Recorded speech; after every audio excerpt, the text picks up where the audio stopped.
order. Before the presentation. Roll call, please, Madam Clerk. Mayor Rich, Here? Vice Mayor Collins. Here. Commissioner Clark, Here. Commissioner Gielby, Here. Commissioner Reed. Here.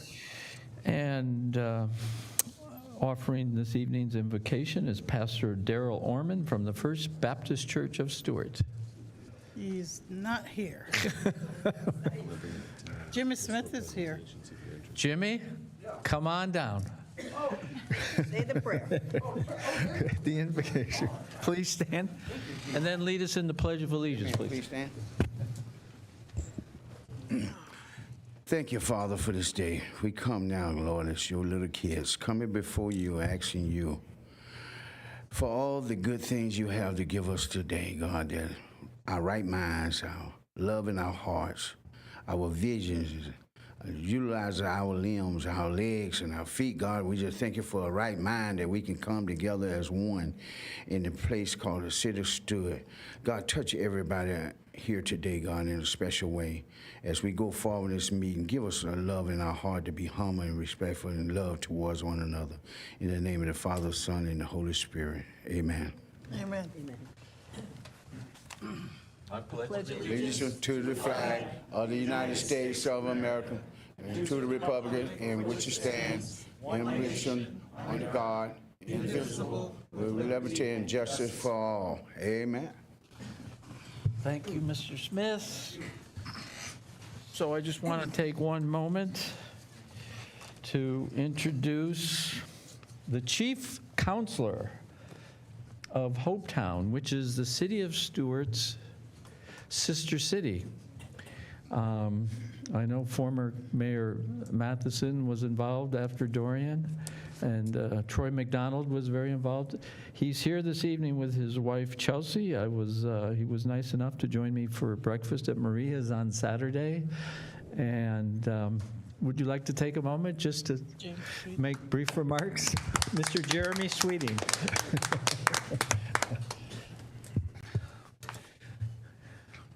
I promise I'll be brief. I don't want to keep you long, especially after such a provocative budget workshop today. But just a few words, really. Mr. Mayor, City Commissioners, City Manager, residents of Stuart, good evening. Just over a decade ago in 2014, the City of Stuart became sister cities with the Hopetown District in the Bahamas. The Hopetown District has had a name change recently to better reflect the entire district. We are now known as the Abaco Keys District, which includes Hopetown, Manawaki, and Great Wanakee. Mr. Mayor, in 2014, one of your predecessors, Mayor Troy McDonald, visited Hopetown and we signed the Sister City Agreement.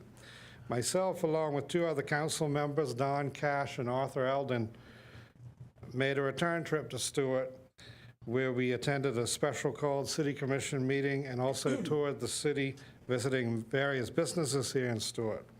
A good number of our businesses in the Abaco Keys District have participated in boat shows here in Stuart, and we have a number of Stuart residents that have second homes in the Abaco Keys District. Although our municipalities may differ in size, our budget is $506,000 per annum. And yours is, I think, $100 million. And your population is much greater. We both offer a quaint, small town feel that is the envy of many. We can't say thank you enough to the city, the people of Stuart, and in particular, the nonprofit group, Operation 300, Stephen Layton, and many of the former city commissioners.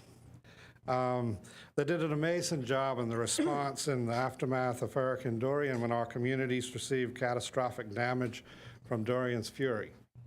Almost immediately, we began to receive aid from different ones here and many, many others as well across America and in other countries.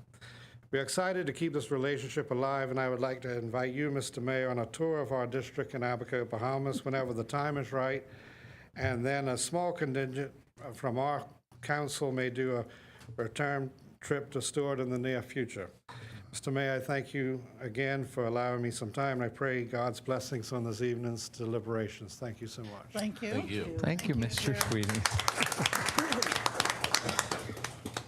Mr. Sweeting and his family are here in Stuart to take advantage of medical resources available to them, so I wish them the best luck.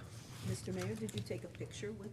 I did. Would you all like to take a picture with Mr. Sweeting? No, I did, yes. You took one here, the dais here.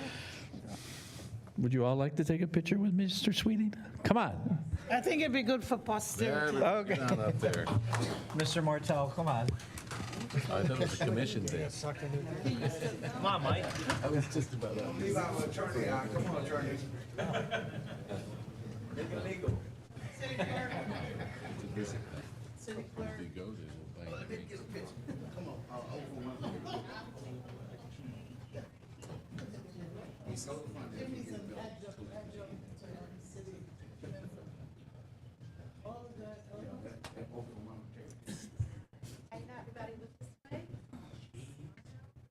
Fried chicken.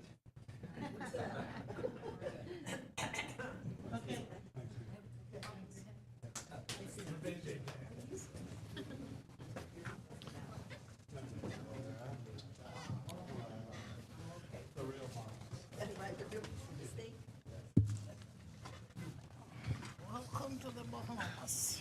And I will be accepting Mr. Sweeting's offer, and I look forward to going over there, hopefully in November. I have a friend here in Stuart who had a home, had a home in Man o' War, and it was completely destroyed. Completely destroyed, the dock house. And fortunately, he was able to rebuild it, but that was an unbelievable storm. And unfortunately, the residents of Stuart are well aware of how powerful and damaging these hurricanes can be. So, well, we haven't seen one of these for a while. Mr. Baggett, could you please do the oath of office for our new environmental attorney, Ms. Ruth Holmes? Yes, Ms. Holmes will come up to the podium. Thought that would be the best spot where the mic will catch both of our voices. And if you'll raise your right hand and repeat after me.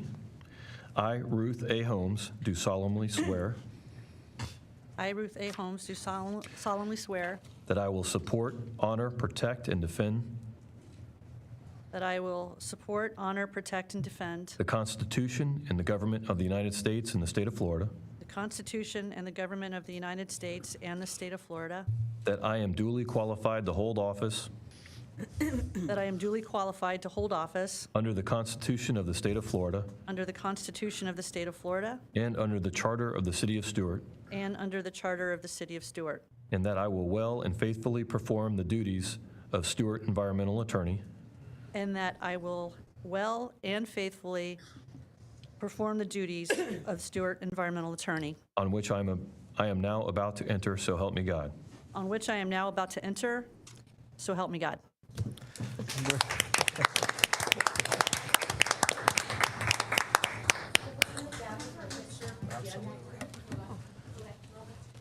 Okay.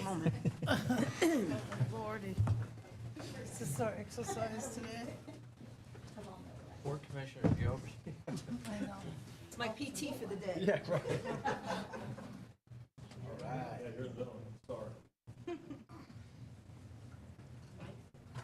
thought it was a lawyer thing, but. You are a lawyer. That's okay. All right.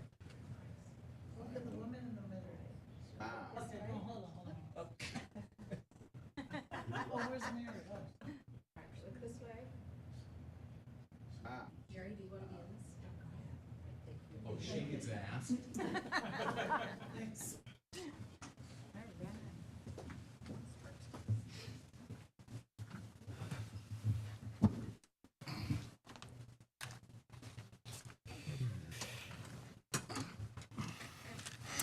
Something? You don't want to wait for, No, just on that item, I'd like to. sure.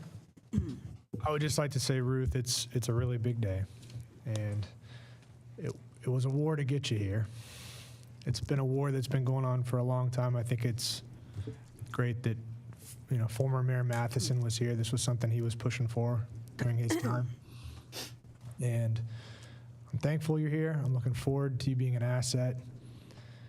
And there's bright and beautiful things ahead for the city of Stuart. So thank you for taking the job. Amen.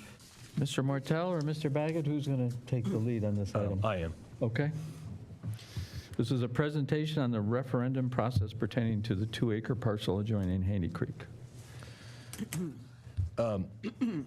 Previously, we had brought before you some of the issues or potential issues regarding the 2-acre parcel that you guys had wanted to move forward about possibly converting it into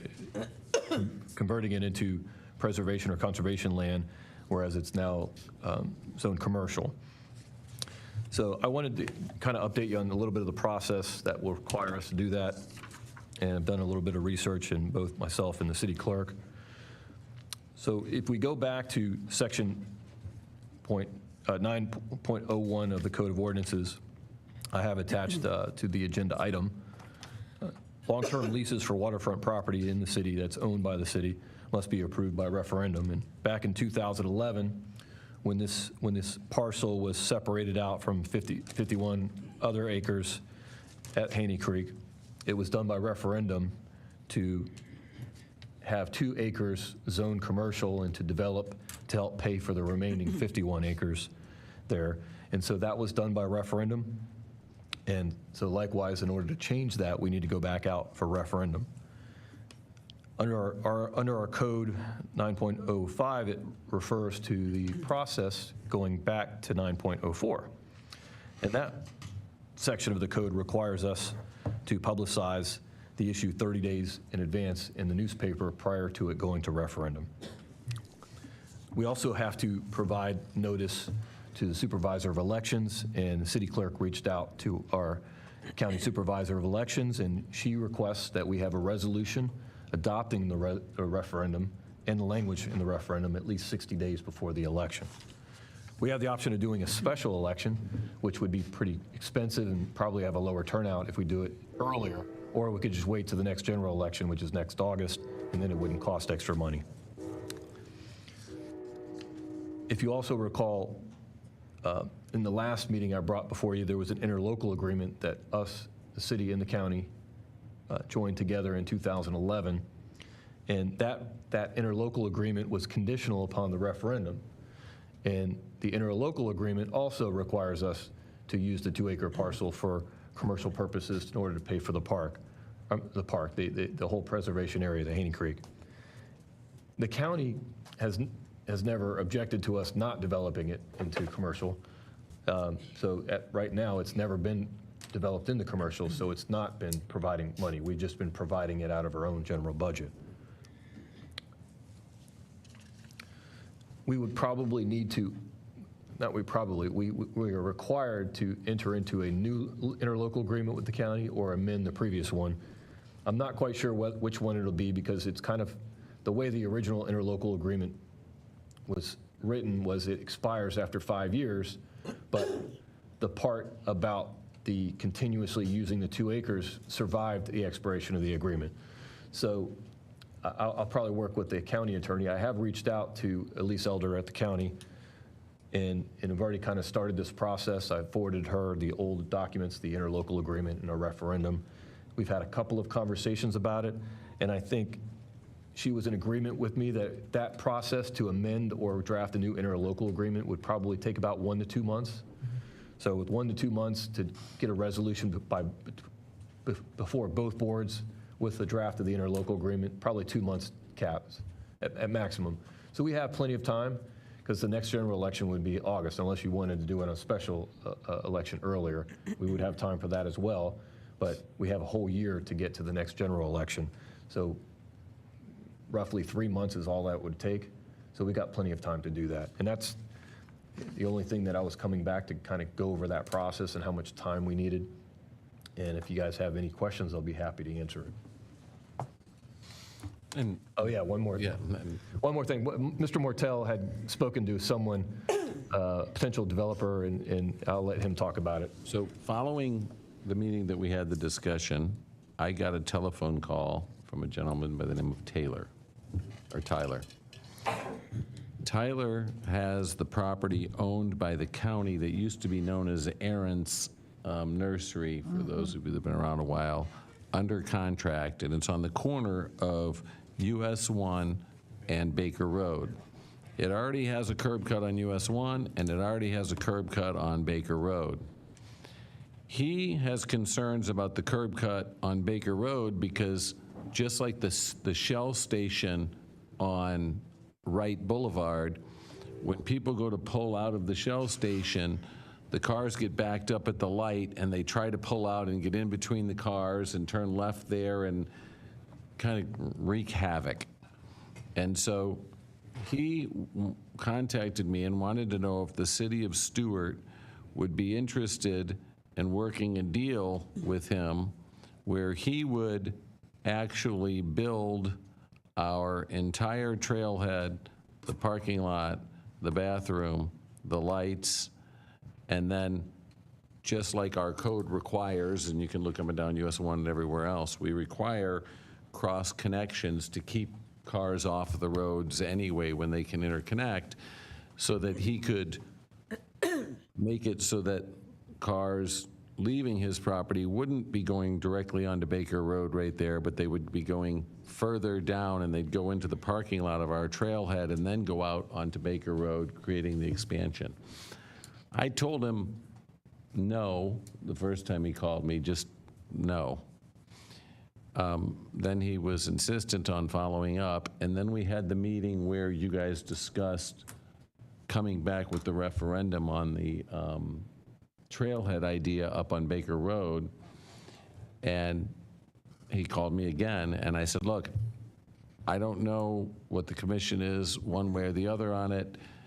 I will bring it up at our next meeting. I will mention it to them, and if the commission wants, you can come in and answer questions, or you can do a proposal or submit it to them one way or the other. I honestly didn't know what the commission's temperature was for it. I can tell you, I mean, the property's been kind of underdeveloped for a long time because the Aarons family had no interest in selling it, but I believe that it's already transferred and the state issues are over with, and it's probably going to be developed. Whether it's developed with a connection to that trailhead to it or not, I don't know that it makes any difference one way or the other. I just wanted to tell you that this phone call came in. If you guys want me to schedule the guy to come in and give you some kind of presentation, I will, but there's really not much need for one. On last agenda, I attached, and you guys had the pictures of the parking lot of what our trailhead would look like. And so the only thing that would be additional is literally a connection through to the next parcel on onto Aaron's property. The advantage to it would be, one of the biggest concerns I get into when we start talking about doing these types of projects is the O&M, because we have to maintain the parking lot, we have to maintain the lights, we have to maintain the bathroom, we have to, insure it, we have to do all the stuff. If he was willing to build it for us, number one, that alleviates an extreme expense to us. But more importantly, if he was willing to maintain the parking lot, insure the parking lot, pay the electric bill, and maintain that access for us so that we didn't even have to do it, the perpetual nature of that from a management perspective is great. The negative aspect is, well, the city's cooperating with the developer or whatever it is. Now, the developer's going to use the parking lot. I'm sure they are. I'm sure cars are going to drive from his property right through the parking lot and right out onto Baker Road. Right. But if you're serious about doing the Baker Road trailhead, imagine not doing the deal with the developer, and now we spend the $700,000 or whatever it costs, and we maintain it, and we do the lights, and his employees still park in that parking lot. we just insure it. It still gets whatever it gets, and it's just simply that we get $0 from it. I should also mention that that particular property, owned the Aaron's property, is not in the city of Stuart. That is in the county, so that corner is county land, so it will be going through whatever development approvals it's going to go through is not going to come through the city of Stuart. Of course, and again, this is all conjecture and speculation. I mean, the guy hasn't made any offers. I don't have anything in writing. He was just calling to see what the city felt about it. But if you wanted to talk to him, you could say to him that you would only approve it if he annexed into the city, or if he didn't annex into the city, or if he did X, Y, or Z. I mean, that would be the discretion of the board and for you guys to talk about. The fact of it is that I originally told him it was Haney Creek. I didn't think the commission would have the tolerance to do really anything. But then as this has evolved a little bit, now there's been more discussion about potentially going to a referendum and potentially building this trailhead. I said to him, look, I'll bring it up. So here it is. I brought it up. If you guys want me to do anything, let me know. For now, it's not an agenda item. You don't have to vote on it. You don't have to do anything. Just letting you know. Mr. Vice Mayor. Sean, were you able to see, you were on vacation that day, were you able to see those slides from that meeting where it showed that trailhead off of Baker? Yeah, I have a question for the city attorney, though, too. So I just wanted to see if you were familiar with that. It would I be, met with Commissioner Reed on Friday and showed him Perfect. those slides. and so those prices, you know, one of your concerns was, oh, what if it's 5 million or 10 million? Yeah, to I do- think it was like $600,000 or $700,000 at the time. Correct. So if you put that 2 acres into conservation, just because we can't talk Well, otherwise, so. That's why I wanted to ask the city attorney something on this agreement prior. Sure, you go ahead. Lee, so and you can correct me if I'm wrong, I just want to understand it, Lee. So if I'm looking at the term of the agreement, section 4, You talk about the interlocal agreement with the county? yes. And as far as the termination and the terms, and it says section 7, 8, and 9 will survive at the expiration of the termination, right? And then when you go to section 8, it talks about a management plan, and it talks about land uses that are compatible with the restoration goals and purposes, conservation and appropriate public recreational uses. Where such recreational uses are compatible with conservation requirements, you can come up with a management plan such as conducting limited land clearing for the purpose of constructing such pervious facilities as docks, boardwalks, or mulched walking trails. Would we still have to go to referendum in order, because that survived the term? So, No, so the referendum was to whether or not to do a long-term lease of the property. That's all you have to go to referendum on. This was an interlocal agreement. gotcha. So this would be terms that the staff and commissions on both boards would agree to. And they agreed to in 2011, but if we're going to do an amendment, it would be both boards currently. So like that section, the whole 7, 8, and 9 isn't even applicable anymore? No, it is. They are. So that's what I was trying to explain. That the way this is written, the term expires after 5 years. Section 7, 8, and 9. Right. Right, those So are that means some of it survived. So that's why it's a question of, is it amendment or do I have to do a whole new interlocal If I agreement? can bring you up to speed, when you were not present, you were out of town, the discussion was, can we take the 2 acres and stop using it for commercial activity? Put it in conservation. And put it in the conservation, make it a trailhead, whatever. And the city attorney said there was a referendum and the public voted, and the referendum says we shall list this property for commercial lease. So we can't put it into conservation if there's a clause that says we have to list it for commercial lease because they're contradictory, that's contradictory So language. this is just the funding agreement then between the city and the county, and then you have the I just want to make We're sure I not understand. funding anything. Well, that's what it's called. Well, It's so called right, the but that funding was, agreement but between the this is city of back in Stuart. 2012. Correct. When they were merging their money, so And when was the referendum? Pay for in that. 2012. No, Joe. Back in 2011, when the tax money came in, the city owned a property called the Flag Parcel that's down by where Frankenstein's used to be. The county and the city pooled their half-cent sales tax money to buy the last 53 acres of Haney Creek from Seacoast Bank, who had it in foreclosure from a developer. Jeff Kroskoff wanted to take the 2 acres and use it for commercial purposes to provide a perpetual funding source to pay for the maintenance of Haney Creek. In order to make everybody whole, Jeff Kroskoff had the city donate the Flag Parcel to the Haney Creek project, which was roughly 2 acres. It was a road that was finished with all upland and dry at the end of it, so there was going to be no loss of land. There was then a big hoopla about, well, would the city use the money for other purposes? And Jeff said no, they would do it for just the management of Haney Creek, and all of the money generated from it would go back to Haney Creek.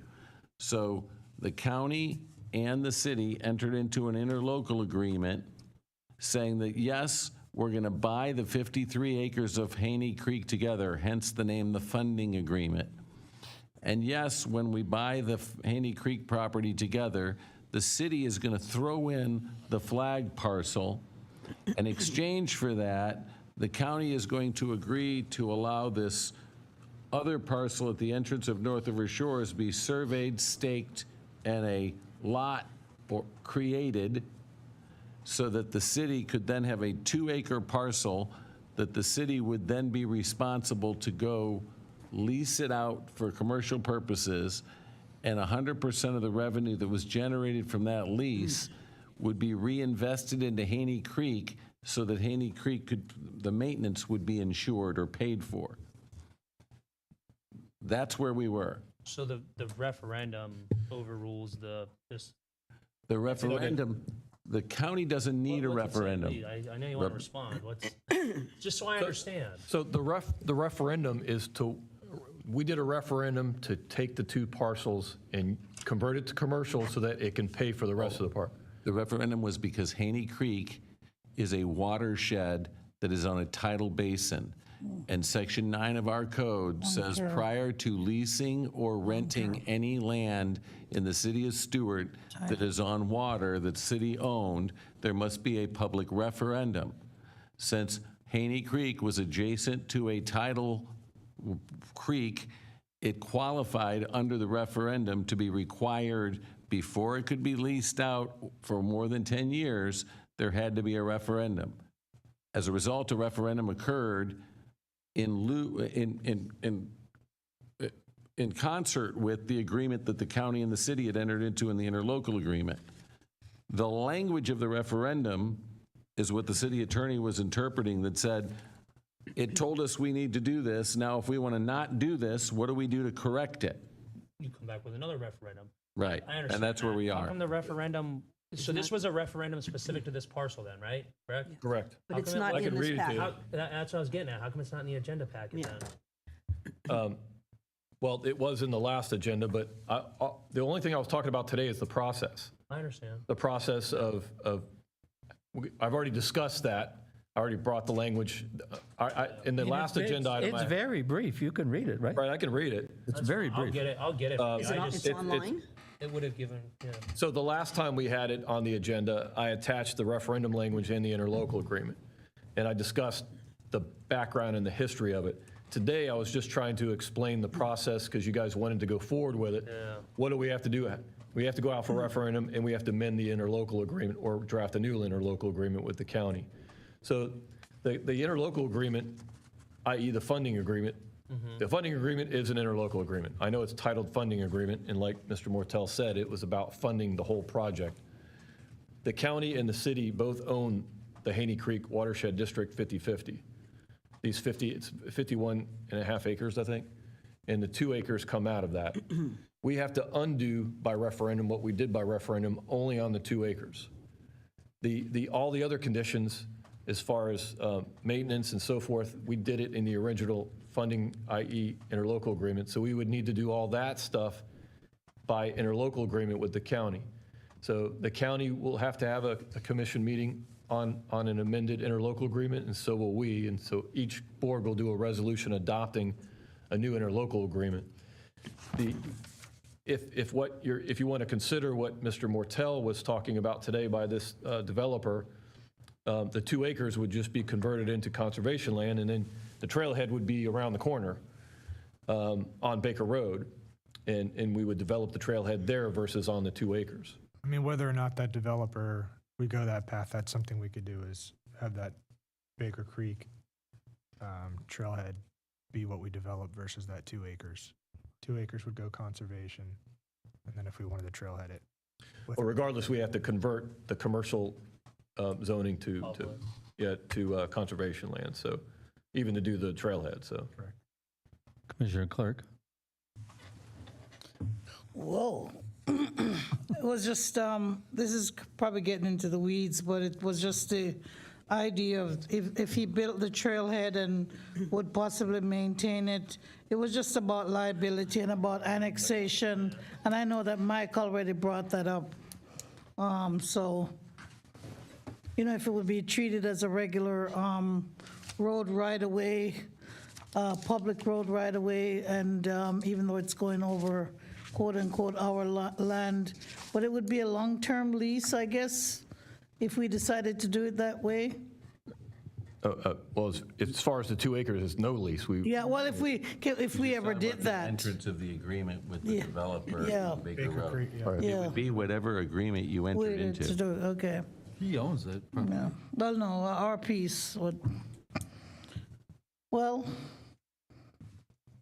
can we bring it back and talk about it before the Well, I 2026? think Commissioner Giobi would like to make. Oh, sorry. comment. Yeah, I would like to entertain at least finding out what, you know, Yeah. his plans are, you know, what restraints we could have on it, restrictions. Also, do we know what he's planning to build on that other property, or it's already built, or? Well, there's already a nursery that's been on the property for at least 50 years. I think it was probably the 60s is when it was built. But I suspect he's going to be building a gas station, a fast food store, or a CVS, because it's the corner of US 1 and Baker Road. But he can come in and, now, by the way, that's likely going to happen No matter what. whether you get your trailhead or not. It's not in the city of Stuart. It's a county parcel. It's not in the city. We're not going to have anything to do with it.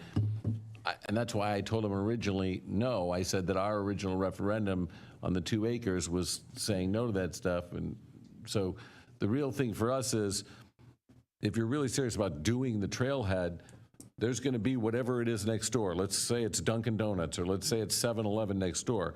They're going to have a curb cut right onto the road, and then we're going to have our parking lot, which is another curb cut right onto the road, and it's going to be a race to FDOT to see who gets the first curb cut, because then they can't be so close to each other and, you know, all the other stuff. Whereas if we were both doing the project, Together. then the question would be, what would be better from the standpoint of the traffic on the road or not? And honestly, I mean, obviously the answer, and the easy answer would be, why doesn't he sell us the land and let us make it all part of Haney Creek and use the half-cent sales tax to buy that? There you go. That was the first thing I offered. It didn't work.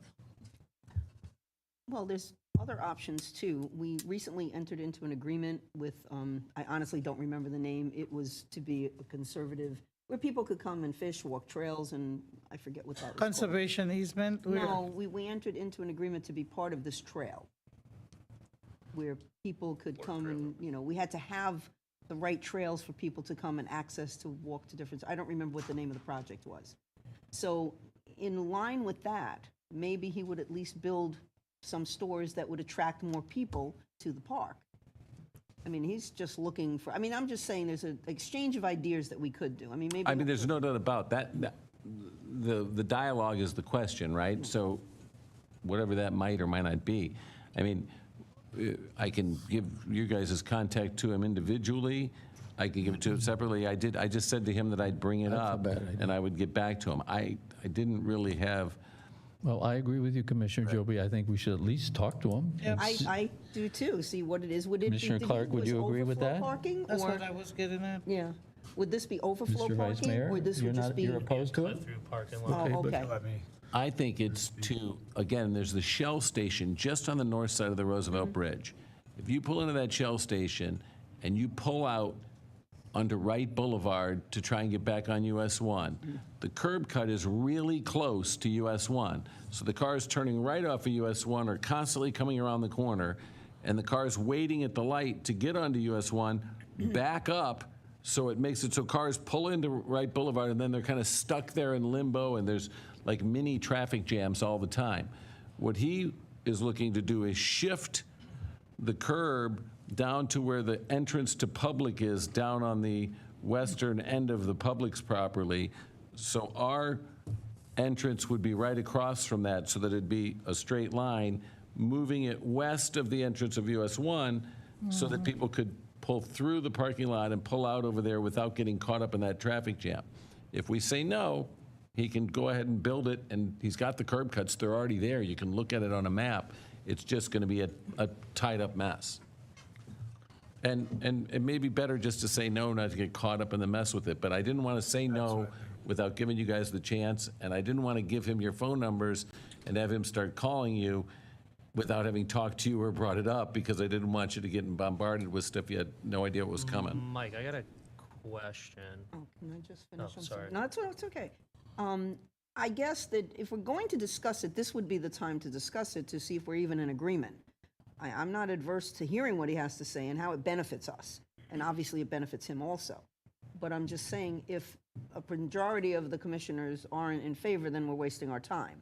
So Right. this is the point for us to have a dialogue. I mean, this is the only time we can have a dialogue about this. Well, it seems currently a majority are in favor of at least listening to what he has It to doesn't offer. cost anything to listen to him, yeah. Can I? Commissioner Reed, do you have? Yeah, I wanted to stay on the record too. There are two different zonings right now. There's two, is it the both parcels there, Mike? Because one's B1 and then one's general commercial too. I have no idea. Okay, I mean, I'm not, I have nothing to do with the development. I have never looked into it. I never contacted the county. I don't know the guy. I've never even met him. I mean, I've never even met him. I wasn't concerned with what his development was, because it was in the county. It's not even city land. It's not in the city limits. It's county land. So I don't know what the zoning is. I don't know. I mean, I'm assuming that Aaron's guess nursery his own was inside. probably ag at one point. I mean, it's been there a Yeah. long time. so how would it work for discussion with them? Like, did you reach out individually? Well, I think we need to Or- have the discussion here first, to decide what it is we'd even be looking for, what are the things we wouldn't accept before we even Well, entertain the idea so- of speaking to him. Well, when you guys say what you're looking for, what you wouldn't accept, if he builds a racetrack gas station and it gets approved by Martin County, Which it will. Yeah, then I'm not sure what difference it makes. The question still is, would you connect to the parking lot to get the parking lot for free and maintained for free? Or would you say, no, we want two curb cuts on Baker Road? Because, I mean, to me, that's the only issue. I mean, there's no real benefit to the city at all, other than we're not having to pay for the trailhead. If we weren't doing the trailhead, the answer would be really easy. It'd be no, go away, we're not doing anything. But the only reason I'm even bringing it up is because if we're actually considering building a parking lot there and building curb cuts and putting lights in so that it's lit and putting a bathroom in so that people aren't going to the bathroom in Haney Creek, and putting the facilities and structures there, then the idea that someone else might pay for it has an appeal. But how much is the appeal, and what's the benefit? Is Mr. there a Vice way Mayor? that you Oh, can I'm provide sorry. us with this map as to the cut through that you're talking about, like from that property to? It was on last agenda, right? Like Yes. July 28th? So if you pull up on your phone right there, Baker and US Oh, 1, okay. Yes. I'll go it's look that at it. property on the corner. I have it pulled up, let's see. I mean, I'll email it to you anyway, just so you have the benefit of it. That's okay. Sean has He wants it to printed be opposite the entrance to the Publix there is what it is. Yeah, I'm- So you can see that on the map. there it is. Mr. Vice Mayor? So for me, that would, I'm sorry, were you done, Commissioner Giove? Well, I thought. Is we were that something just- that I can show Commissioner Giove, Lee? No, we're not talking Like- about. Well, as you guys, Yeah, I can show it from my computer. I just want to make sure so the if public you're knows. talking to each other privately, no, but if it's part of the It's public right here. discussion, then yes. I can show you on a map what it looks like, the trailhead. Well, go ahead. yeah, so for me, that, And Who's you the can, public? that kind of a thing, assuming that that's a gas station. I'll wait for so that. it's, All right, Here's from, print out from the last all right, thank you. Never mind, I have that, thanks. I was just looking, the Publix is right across the street, basically. yes, that's Publix there. So now you're looking at it, you can see it. Yeah. So to me, that would defeat the whole purpose of a park there. If you basically extend the parking lot of like a Wawa or this kind of a thing into your park versus having a separate park that has a sign there that it's park and parking for the park, I'm sure that would help that gentleman, but to me, that's a deal where it's more damage than, I mean, we're blessed that we have the half-cent sales tax money there to even trailhead up there. You put that 2 acres in conservation, that's done, and then you have a separate park. I don't want to be connected to whatever he's going to turn that into. I think it's messy. If it gets sold, I'd rather just have a park there. I imagine my 4 little kids while people are zooming in and out to get to a gas station. It's just a mess. Well, after seeing the map, what I do realize is that, yeah, it's almost like, on one where you have TD Bank and Wawa, it would be that same kind of, yeah. To me, it's a mess. And it defeats the whole exclusivity and, you're tucked into a park to have that kind of a through thing. If it was another sort of commercial property that the city owned or something, that's different, having that connectivity. But you want your park to be isolated, would be my take on that. So I'm not really interested in that kind of a deal. What I want to see is just as soon as possible, because they're 2 separate issues. One is the Lee, what you were talking about, where we're going to referendum for the 2 acres going to conservation. The other is, separately, what are we doing with that parcel and trailhead off Baker? So as soon as possible, I would like to see, and have us all talking about if there's something different that we would like to see other than what Tim Volker had put together for the ARPA money for that site, and go into a little more detail with the half-cent sales tax money. Commissioner Clark? It's been a long time since I saw this resolution, but Mr. Baggett, on section 8.4, I forgot why we had that phrase in there about the city providing the annual income of anything that happens on the 2-acre parcel to the county.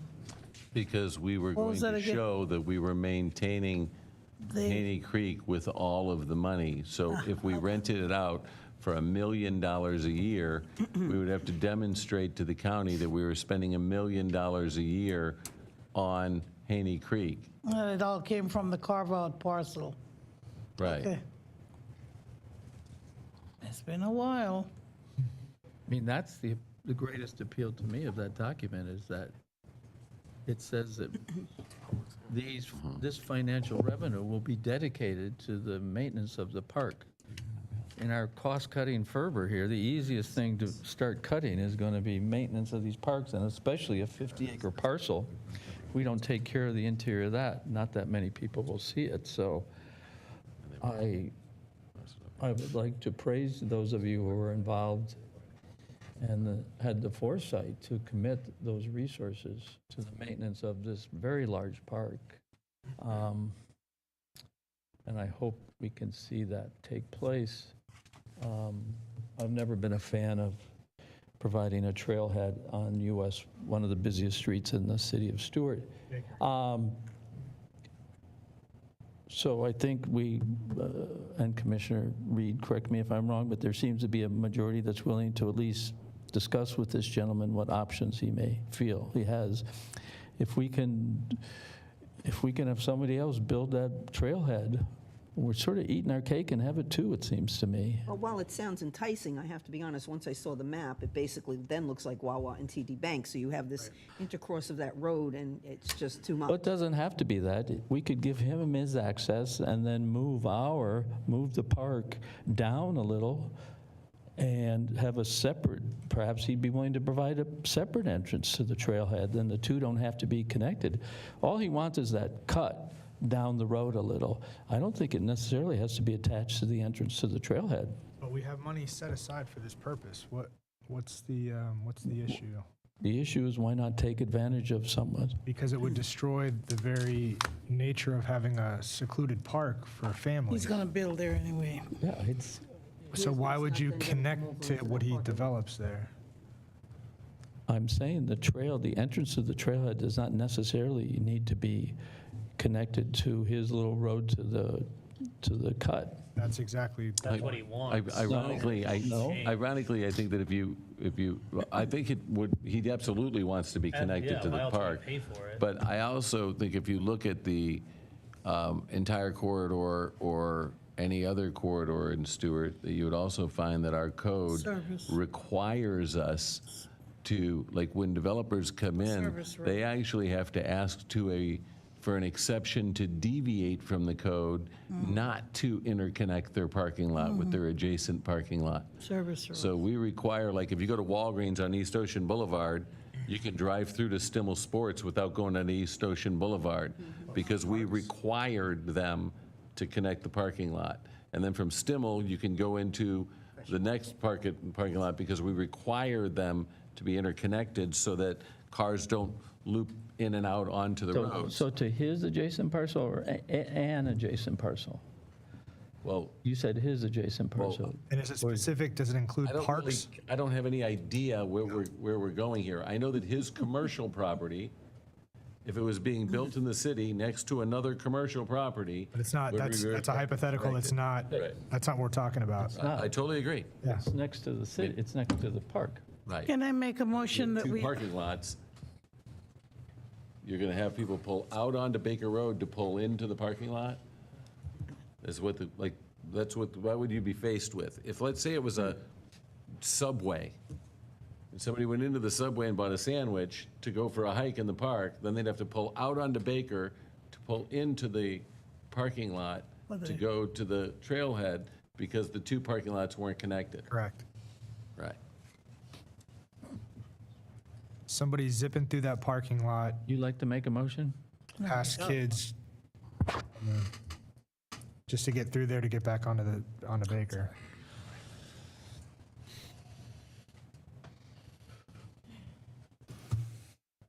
Commissioner Reed.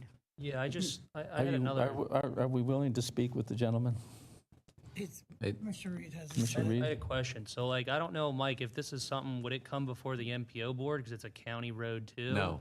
They wouldn't want a signalized light there at one point, because it's already hard enough coming out of. Even if they wanted a signalized light there, MPO is FDOT. Those are state roads. The county roads, There's always the city, the MPO doesn't address those. This was just a presentation. I just wanted to bring it up. I think we're way in the weeds. It's not that significant to me. I'm going to tell him I didn't get any clear direction. If he wants to call you guys directly, he's welcome to. All right. Sometimes you need to get into the weeds just to get where we want to go. You feel you have sufficient direction, Mr. Mortel? Okay. Comments by city commissioners. Commissioner Reed, I'll still let you go first. All right. I thought that we, are you sure that's where we are? Yes. Am I on the wrong agenda? Right? You're on the Environmental right one. attorney You just have to look at presentation, the, agenda. Just finish. approval of the agenda. We're not there yet, Commissioner Clark. We're getting there.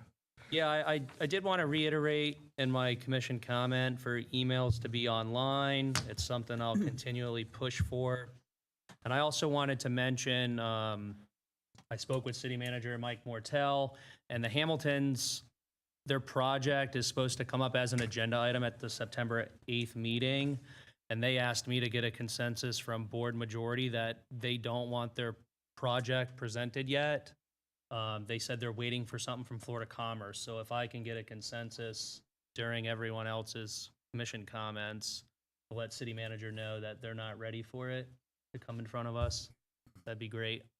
Is that the case? Well, the Hamiltons won't speak to me. They sent me an email saying that they're waiting for an answer from Florida Commerce. I spoke to Florida Commerce on a conference call on Friday. Florida Commerce provided me with a copy of the answer that they'd already given him. His answer was related to the money that was used by the city to pay for the Patriot Group to do his roof. Essentially, the gentleman at Florida Commerce by the name of Graham told Mr. Hamilton that we used the administrative matching funds at his direction to pay for that lien to be removed from his house when he was complaining about it. He now wants to say that Graham told him that they couldn't use CDBG funds because at the meeting I said we use CDBG funds to do it. The city of Stuart has one account that has the CDBG funds in it. It was the $50,000 that the city put in as the matching funds, and the $750,000 that we got was all commingled at the direction of Florida Commerce. That's how we paid it. I sent copies of those emails to Mr. Hamilton last week, and nonetheless, the question that was being resolved was we had all, backing it up, we had, his scope of services was to get a roof, windows, and doors with some insulation.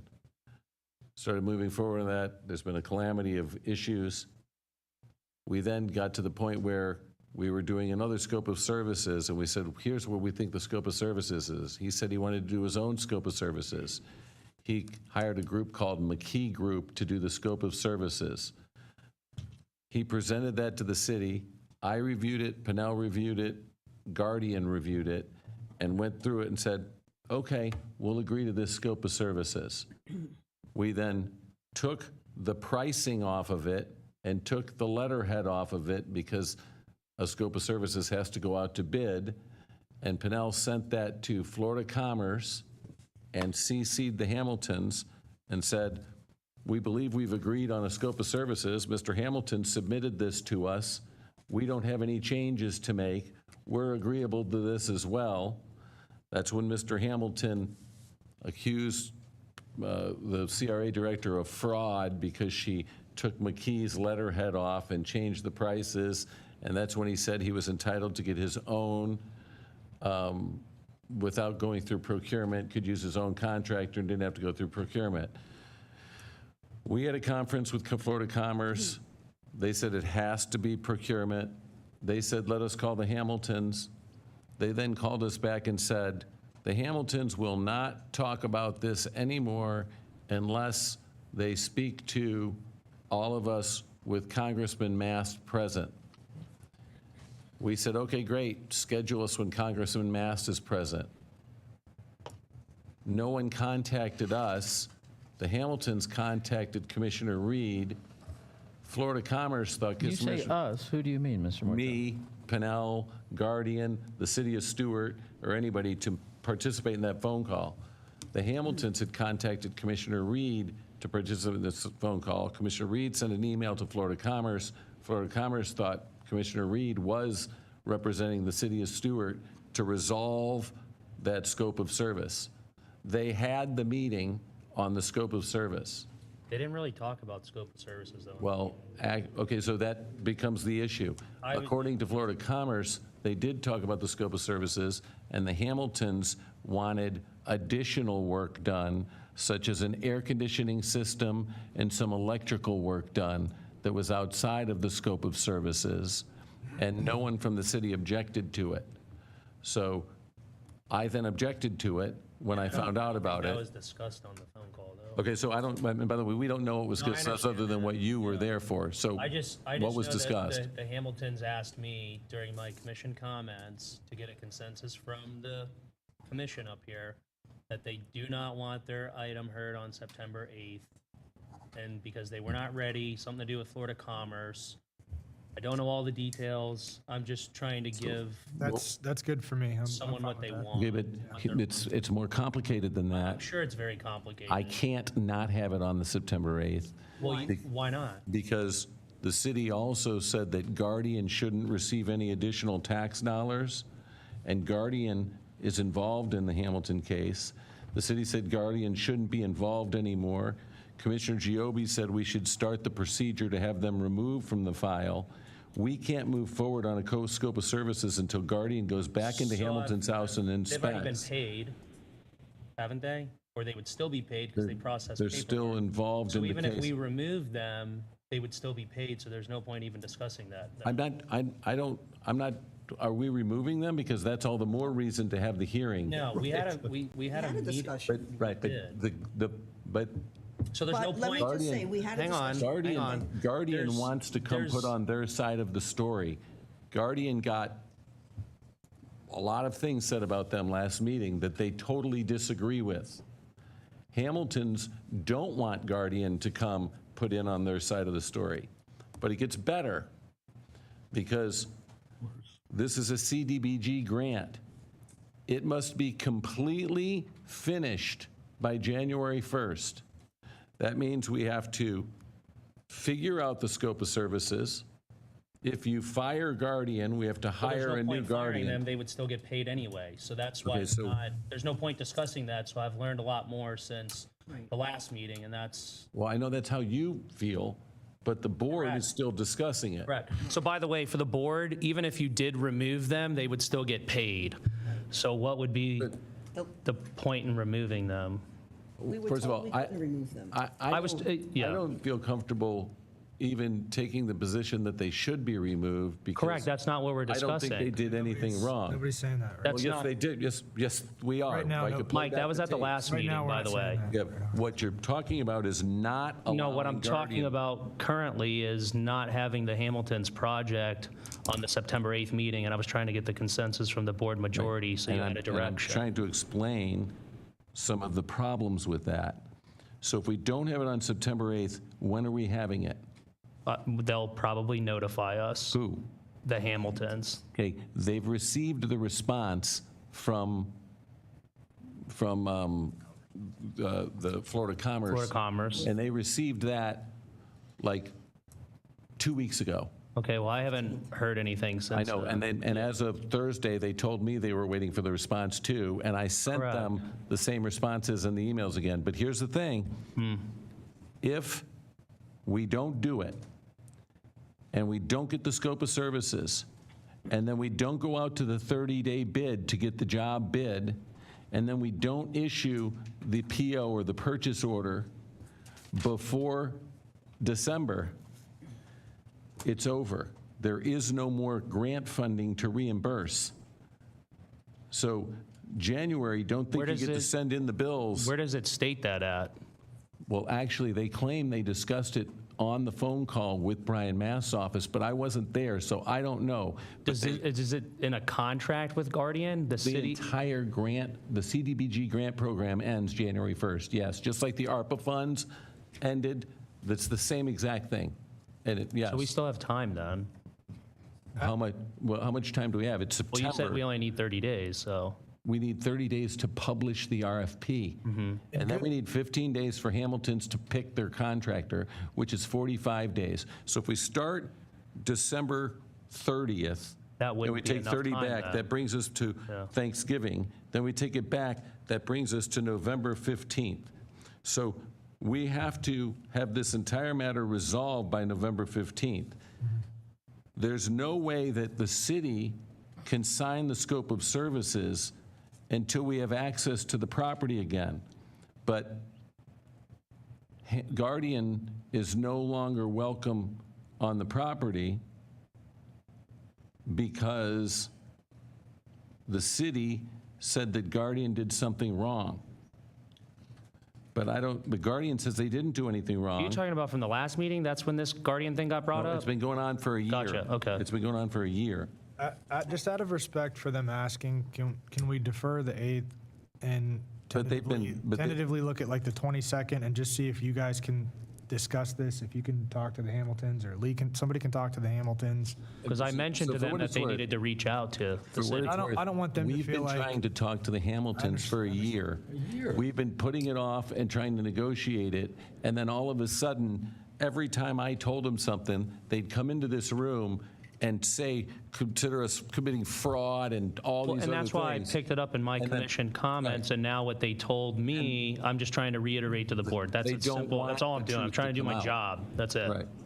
So they don't want us to talk about it. They want me to continue being blamed for all this stuff, and they want Guardian to continue to be blamed for all this stuff, but they don't want you guys to see the information. I mean, that's what's happening right now.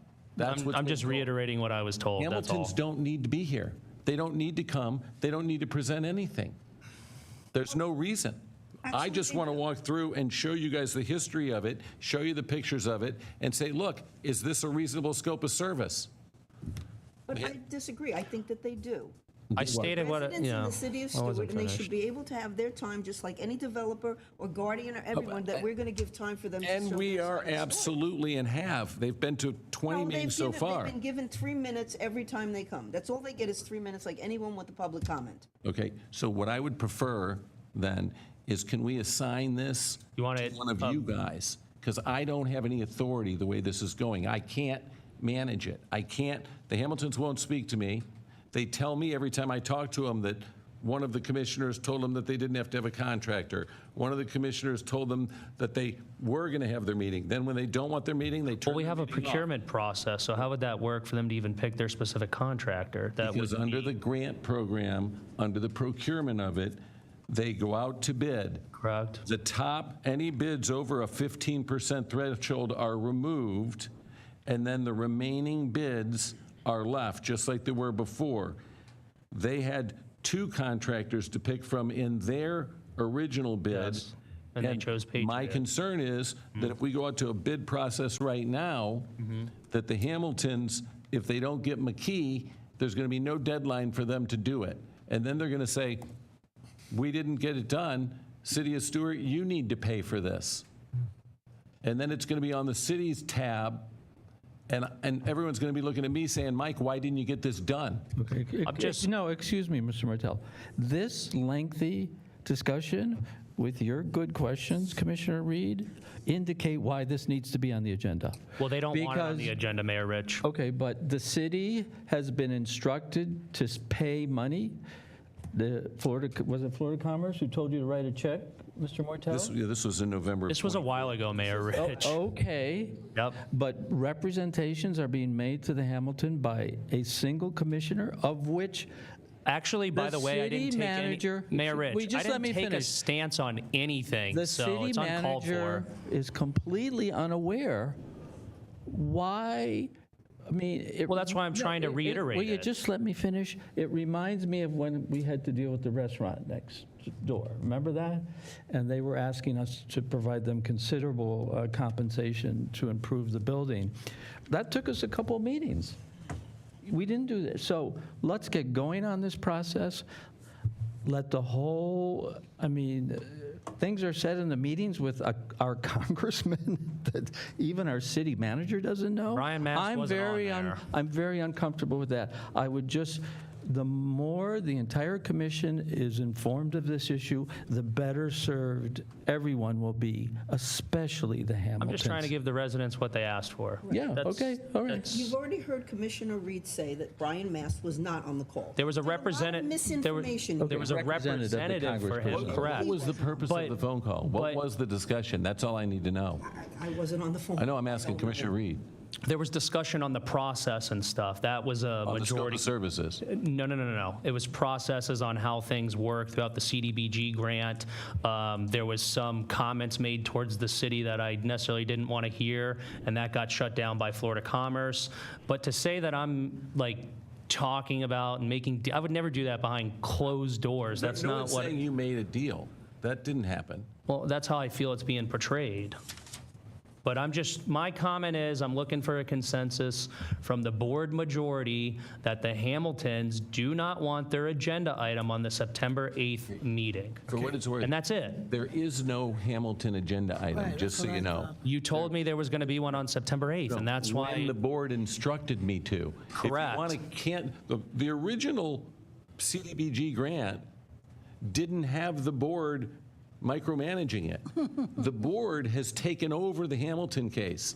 If it's given back to staff and we can make our own decisions, and I'm not required to come in front of the board and not required to get commission action like the rest of the CDBG cases, then I can tell Hamiltons, this is the way it is, we're moving forward, and these are the rules, this is the grant, and if you don't like it, sue the city.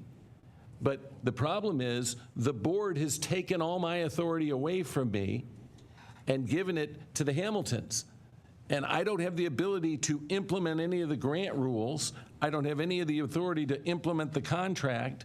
And every time I tell the Hamiltons something, they run to a different commissioner and say, I want a public hearing, or I want to talk about this. And they come to the meeting and they post stuff on social media and they put signs in their yards. I said what I had to say. Right, so I'm fine with not having any meeting, but there is no public hearing scheduled.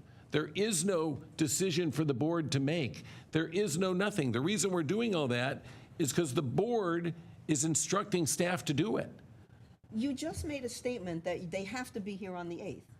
If the board's going to continue managing this project and we're going to finish it by January, then yes.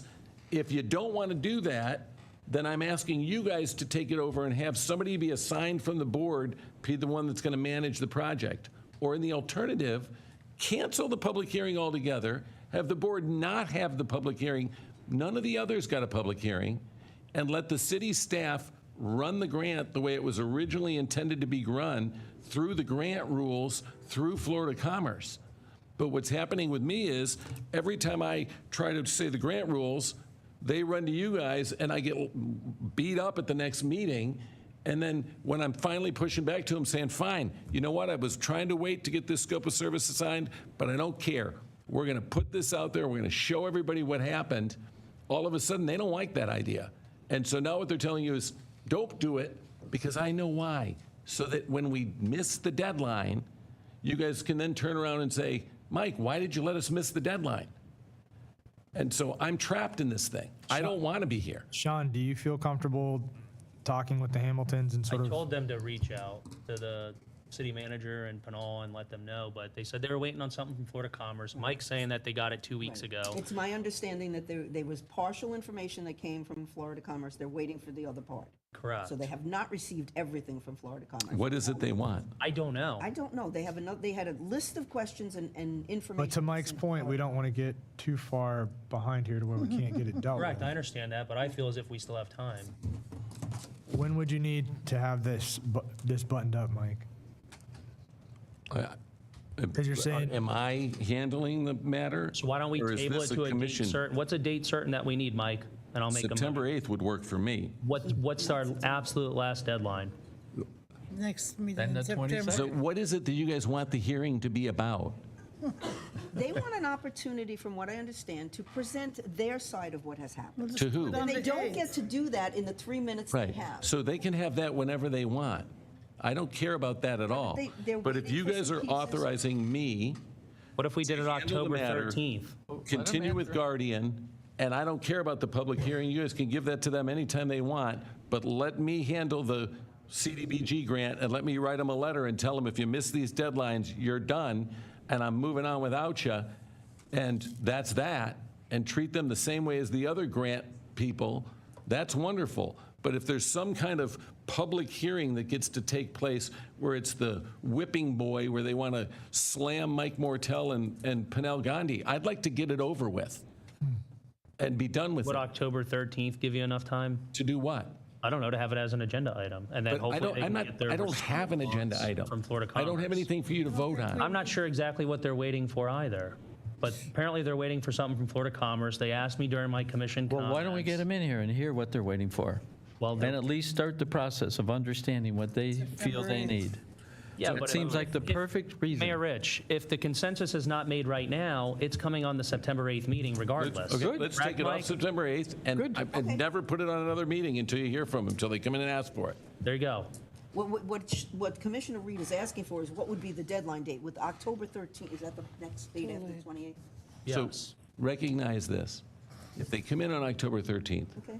What they're and gonna they, happen. whatever they say, whatever you hear, I promise you, they are going to be really upset after that hearing. And it's going to take some, there's going to be some healing necessary.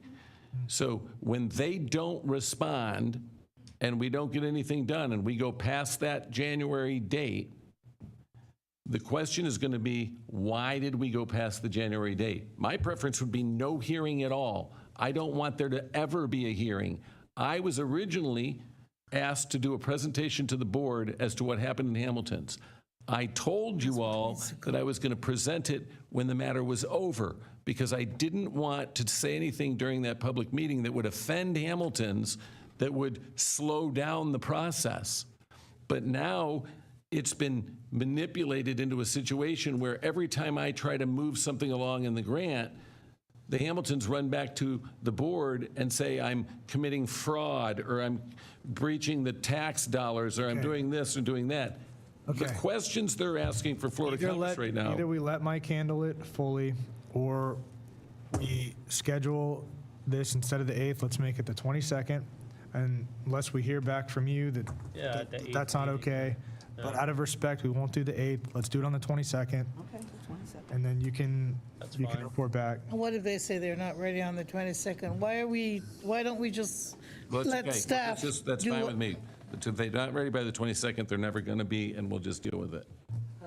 Mayor, and I've had my... Commissioner Giobi. Okay, so I just want to, there's some misstatements that are made. Mike, you made a statement before saying that we asked you to remove a guardian. We asked how could we remove guardian, and we were told, it's my understanding, that that was impossible. We could not.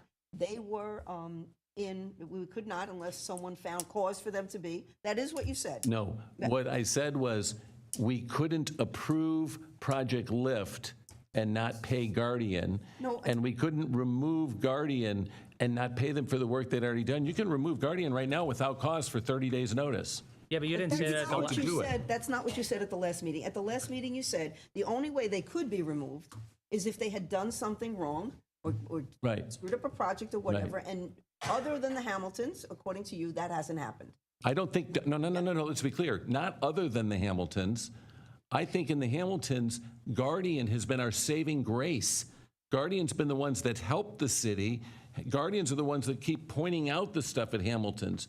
Patriot was And the we one know that Hamilton's had a Patriot problem did not a with, good job. but Okay. not Guardian. It's And not the Guardian It's my issue. understanding that part of the CBG grant is if work is not done or not properly done, they should not be paid. And that is part of the CBG grant process because I went to look it up. So, right. So now we're having this hearing that I'm talking about, and I'm being accused of failing to follow the CBDG grant. But the reality is, I gave the Hamiltons the letter from Florida Commerce that told me to use those funds. Gets better, because even after they told us to use those funds, we said, nope, that's not enough. We need Hamilton's signature. And we couldn't get Hamilton's signature. So then we got a second letter from Florida Commerce that said, pay this money without their signature to get this lien removed, and they instructed us to do so based upon their Yeah, I remember communications. that meeting. And so we did it. Okay. The other thing is that you had mentioned that the CBG grant there's two.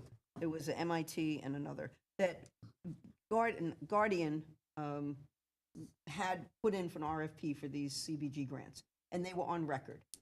But I went to the procurement site on the city, and those CBG grants with them, with the Guardian, had expired in April of 2025.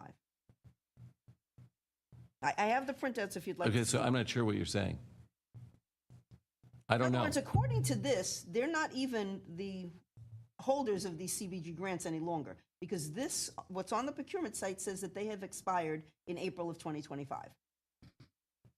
I'm not sure what's on the procurement site, but their bids expired in April of '25? Well, No, the contract. the I sent you an contract, email yeah, on it as the well, Mike. contract with Guardian, and there's two of them. Okay, so we're still working with Guardian every day. Hamilton's were supposed to be done in '24. They won't let us be done. Hamilton's, This wasn't even in relation to Hamilton's. It was in my relation to the question, which was, we were told, Sean and I both wanted to see what could be done to have the Guardians off of the CBG grant. right. They did tell us that was impossible. It could not happen because they hold these RFPs. These two, No, what we said was, we'd have to go back out to a new RFP to hire a new company to, like, if they walked off the job today, if Guardian quit, who would finish the reporting and do all the work? Who would finish the reports? but again, wouldn't they, or shouldn't they have valid CBG contracts on our site? We do have valid contracts with them. We're continuing to work them. No one has terminated the contracts. Just like when you sign a lease with a landlord and the lease is for a year and you continue to live there after the lease runs out, you can terminate the contract. You guys could terminate it. But we need to hire someone else No, to I do their job. understand that, to And take we don't over have the time to go out to RFP and hire may that I? someone else and then get them on the job and then get them in to inspect and then get the scope of services and then go out to RFP on that scope of services and then pick the person that does it and then them to come back and do it and then to go and get the job done by Thanksgiving. It just won't happen. Hey, Rich, may I? Sure. Okay, so we had a meeting on August 11th, City Commission meeting. I was told by city manager that when you look at it, there's a termination, section 6. 6.2, I was told there was only termination for cause. That's absolutely not true. You can also terminate for convenience in section 6.1. Also, to clarify, the term of the contract in section 1.1, the term of this agreement shall commence on the date of execution by the city and continue through approval of the final reports by the city. This agreement shall have an option for extension of this agreement as necessary to complete the services or to provide additional services not to exceed 5 years. The agreement was executed on the 27th of April of 2020.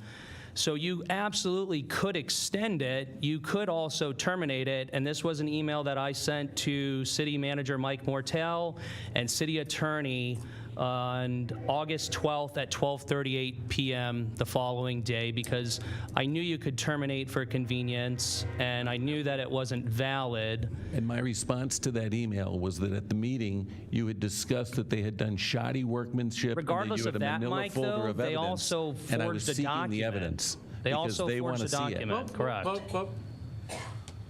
Okay, could you conclude your I'm remarks? finished, Allow him to but answer? those are the facts.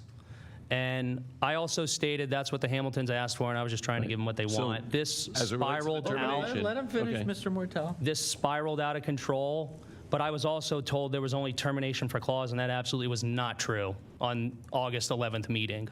Okay. And I'm here with the facts. The facts at the August 11th meeting was that no one knew that you had appeared on the telephone call with Brian Mast's office until you told us on August 11th. That was a surprise to me. It wasn't on the agenda. It was out of left field. No one knew what happened. When I started asking you what happened at the meeting, I still don't know to this date. I don't know what was discussed. I don't know what the purpose was.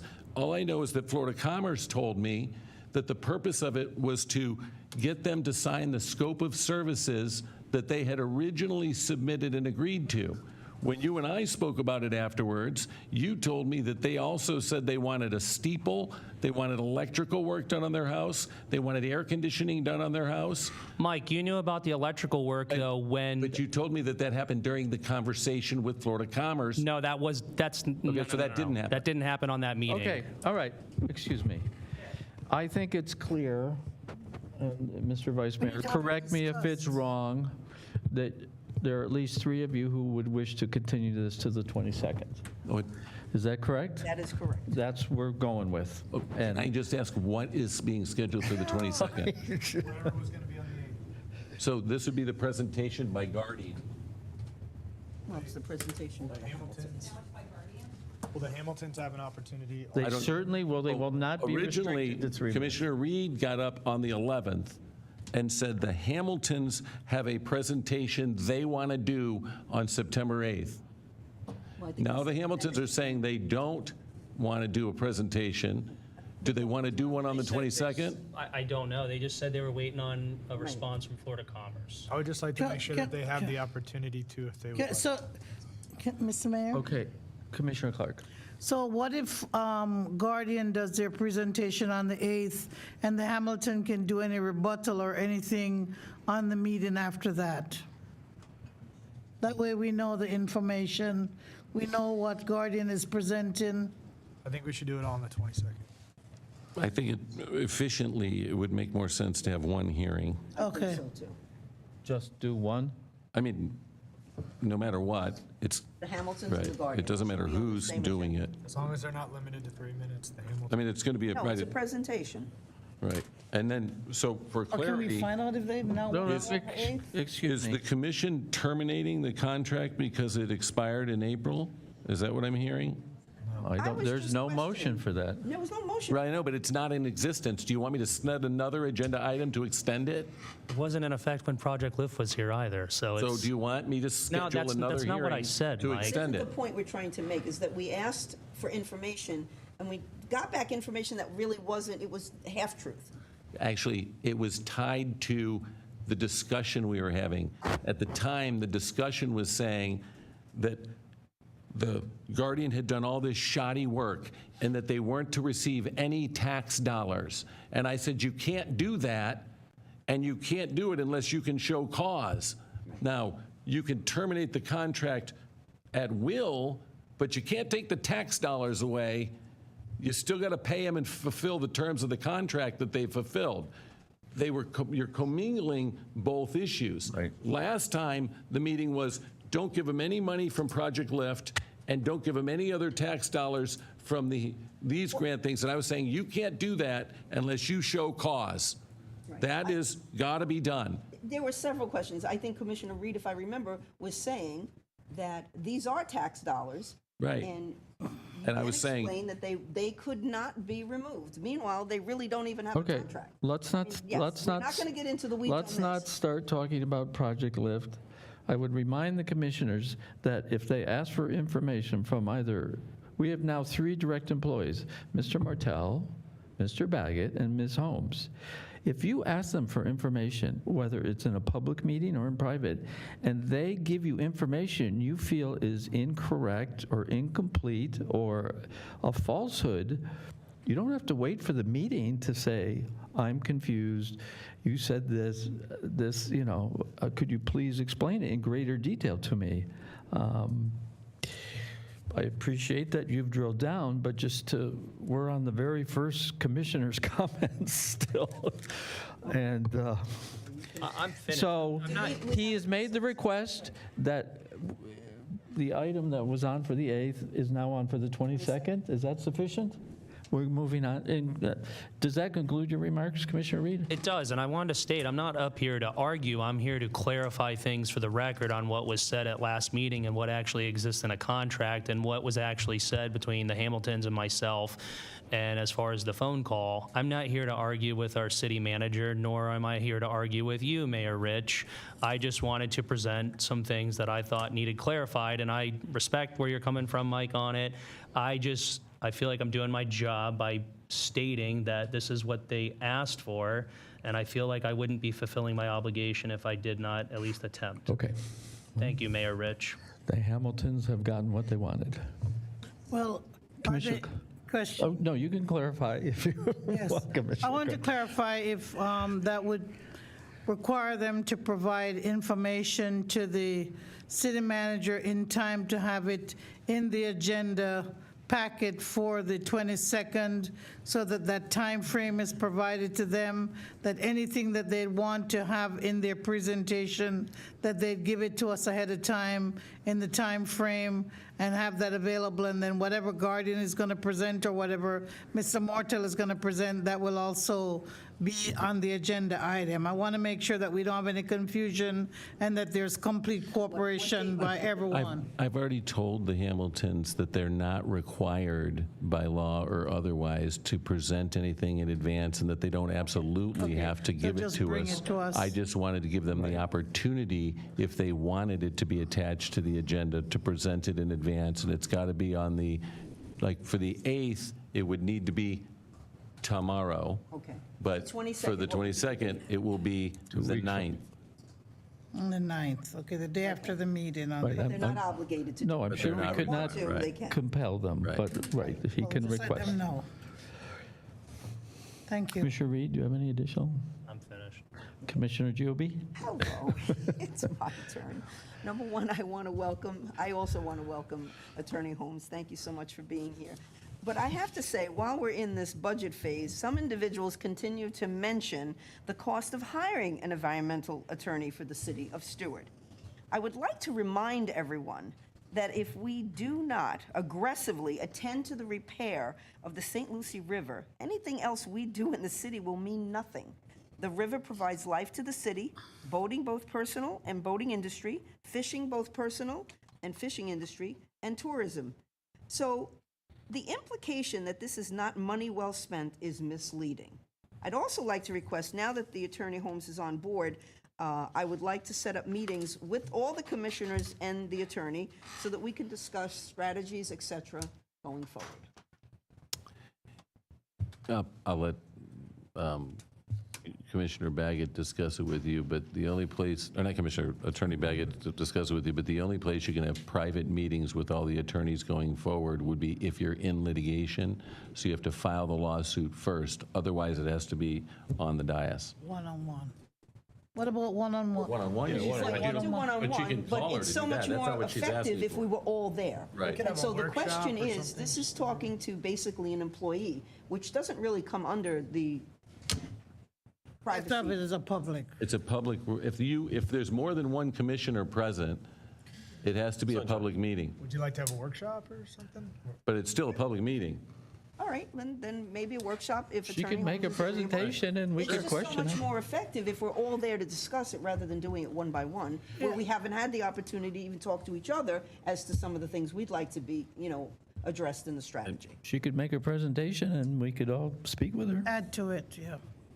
We could do that. That's the simplest and most. We've got room on A little- September 8th. A little less formal. Yeah, for on September 8th? Oh, gee, I wonder why. But we don't know if that's agreeable to Attorney Holmes. She may Maybe not going to be prepared to do Flagler. that. Well, we're able to instruct her.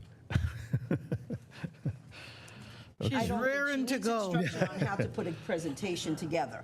I have to be honest. Okay.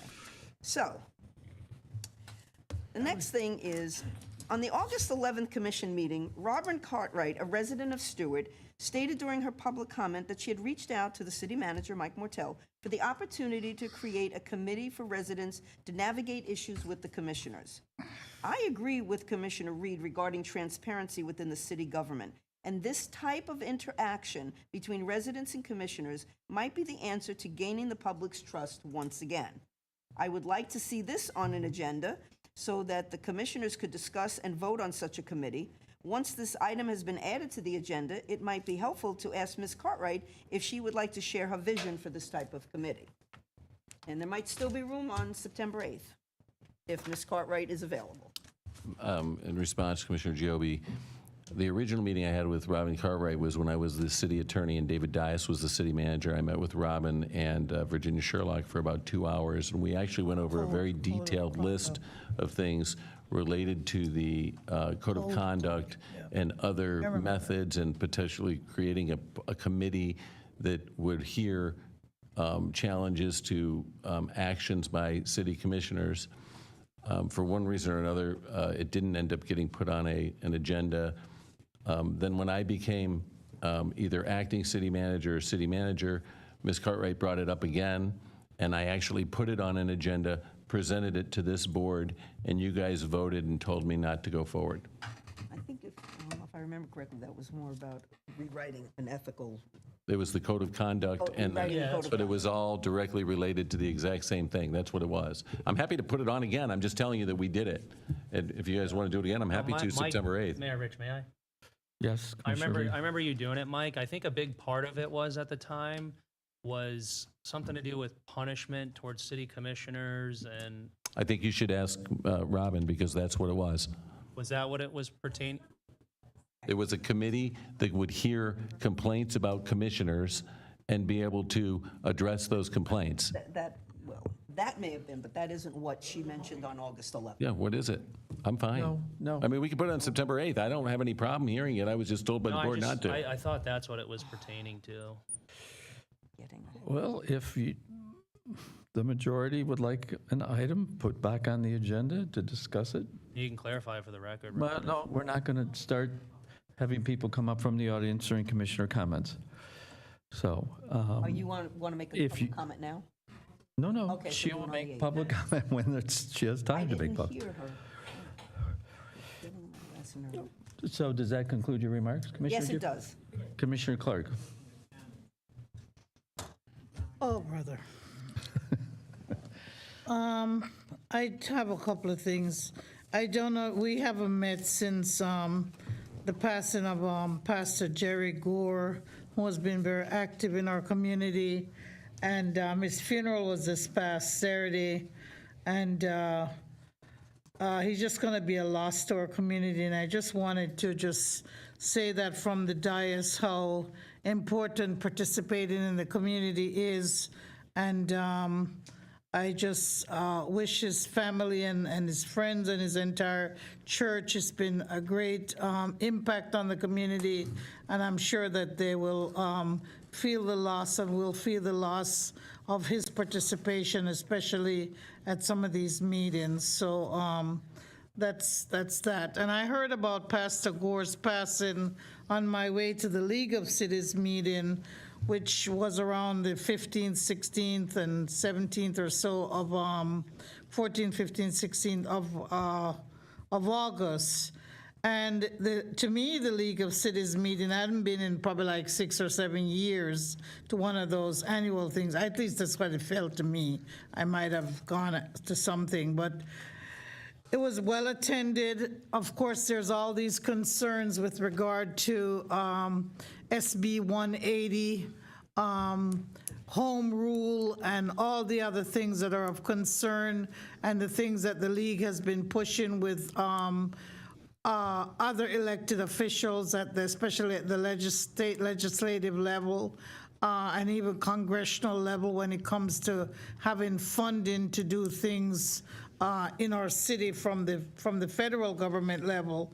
And I went to several workshops, but I think that people were very cautious. They want to hear what's going on with the legislature and what's going to happen, especially when it comes to how SB 180 is going to be playing out and the potential for objections to that. Which is called the joint lawsuit, which is also on this agenda today. But I'd say that people want to serve their cities and their communities when they get on these boards and councils, and they are concerned.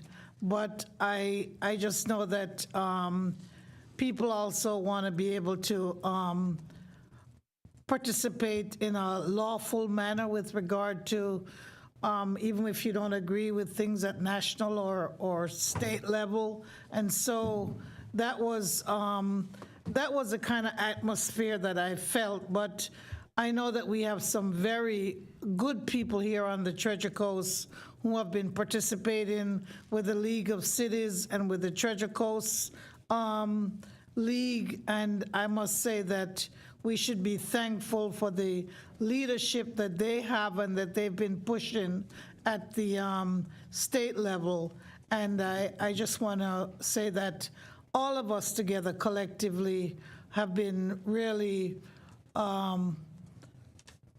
working hard in the state. It's just amazing to see the discussions that people had and to know that there is just, people were on the edge about certain things, And at the same time, they were very fervent and want to make sure that their communities are well represented. So I appreciate the opportunity to go to the League of Cities. I have information for personnel department, for utility department, for city manager. I took a lot of information and paperwork, and I still have to get that out to them. But I just think it was good to get an opportunity to participate in that meeting. And the third thing I have for today is someone brought up Project Lift, and we know that that's going to be coming in soon, and they're going to be removing the current building that's there in what we call the old Willigary Plaza. And I know for years, the NAACP has been having a small, they've had permission to use the building there. And I think that they'd still like to continue to have a relationship with the city. And I understand that the city may have a mobile building that could be used if we can work together with a contract. And I think that we need to, if it's okay, I'd ask if we could look into that and see if if the city can lease something to be put on a property which is actually close. It would be on private property, but it's actually close to the current location where they've been having their meetings on the what is called now the Project Lift property. Is it 720 Martin Luther King Boulevard property? So I'd like to see if we can, if it's okay with this commission, to ask the city manager to possibly look into the possibility of using, what do you call it? I wouldn't say a trailer. What's it called? Is it a mobile building that's, I think it's an old, it's a building that used to be a part of an old fire station that they're not using now. It's, and they could use that building. Yeah, it's behind the sheriff. It's If behind the if public it could be safety. used, I'd like to ask if we can, I don't know if we need to vote on investigating the possibility of doing some kind of a lease with that so that they could be able to use it and meet, but they'd have to put it on their land.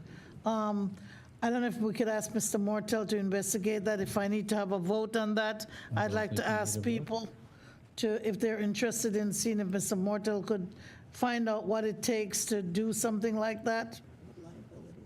Yeah, liability. I'm happy to look into it to see, as long as the commission is open to it. We would obviously secure liability. It would obviously be a lease that would have to be insured and bonded, and they would need to be responsible for providing the land, but I can look into it. And they'd take care of the liabilities. So you look into it, is that okay That's with the pleasure everybody, of for the Mr. board. Mortel to look into it? This was for the NAACP to have a, To use a mobile building that the city has, and it would and be, it'd meet all fire code and everything. yeah, it'd have to, yeah, they would look into all of that. Again, of course, the It's liability. a fire issue. building. Yeah, well, Used to be a fire station. What would that be otherwise? Just Well, it's sitting currently, vacant.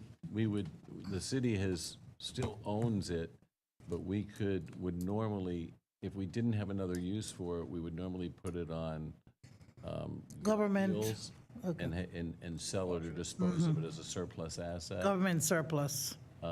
We haven't done that yet, that's just a short-term lease. but Would be it would be short-term, really right? the discretion of the board if you wanted to do something else with it. I'm pretty sure the lease would be negligible. For what time frame? Well, Well, hopefully if they can maybe get incorporated back into probably using a room at the new Project Lift, I'm not sure. I'm not sure how that will work out. There's any room in that project. I don't know. I thought Zacchio said he'd let him use a portion. Yeah, a little room. I remember throughout the discussion, he said that they would be able to. Maybe bring back just an item where there's more information and we can, That's what she's asking. yeah, just Okay, so That's what I'm asking. Yeah. not a lease yet, but just Okay. more information. No, right, more information. Do we have to have a roll call on that, or No, just? Okay. very we all good. agree on that. Okay, thank you. Does that conclude? And, your okay, remarks? okay, I had 3, but I'll do 4.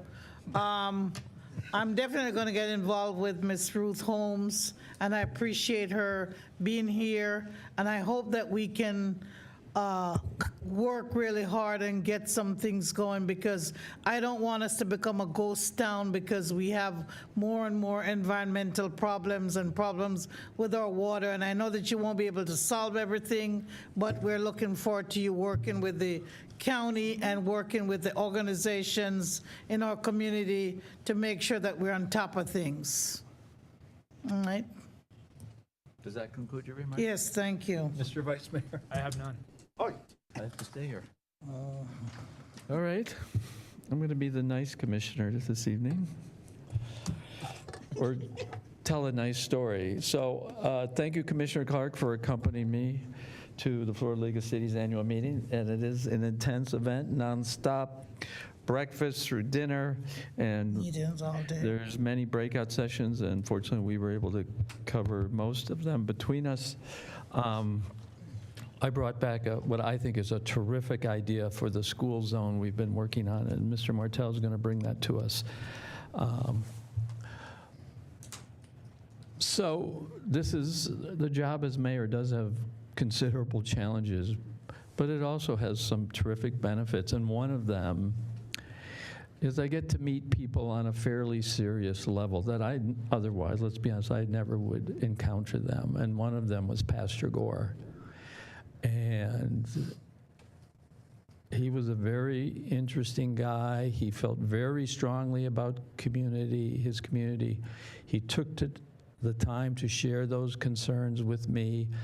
And I really enjoyed and valued the fact that I got to know him. And I had the honor of reading a proclamation from the city was that the First Methodist? Is that what that was? United Methodist. United Certificate. Methodist. And that place was completely full. I had no idea the influence and impact. He's sort of diminutive in stature, but boy, he's big in heart and spirit. And it was such a privilege to be able to stand in front of that group of people who cared so much about him and share the city's acknowledgement and respect for his contribution. And I just wanted to say that. Mr. Mortel, are you talked out, or do you have additional I comment? have nothing further. Can I get a motion for the approval of the agenda, Move please? approval of the agenda is published. No items to be moved up or down. Okay. Okay. We have a motion by Commissioner Clark. We have a second by the Vice Mayor. Is there any public comment on this? Seeing none, all in favor? Aye. Okay. Madam Clerk, comments? I do have one. It's Robin Cartwright.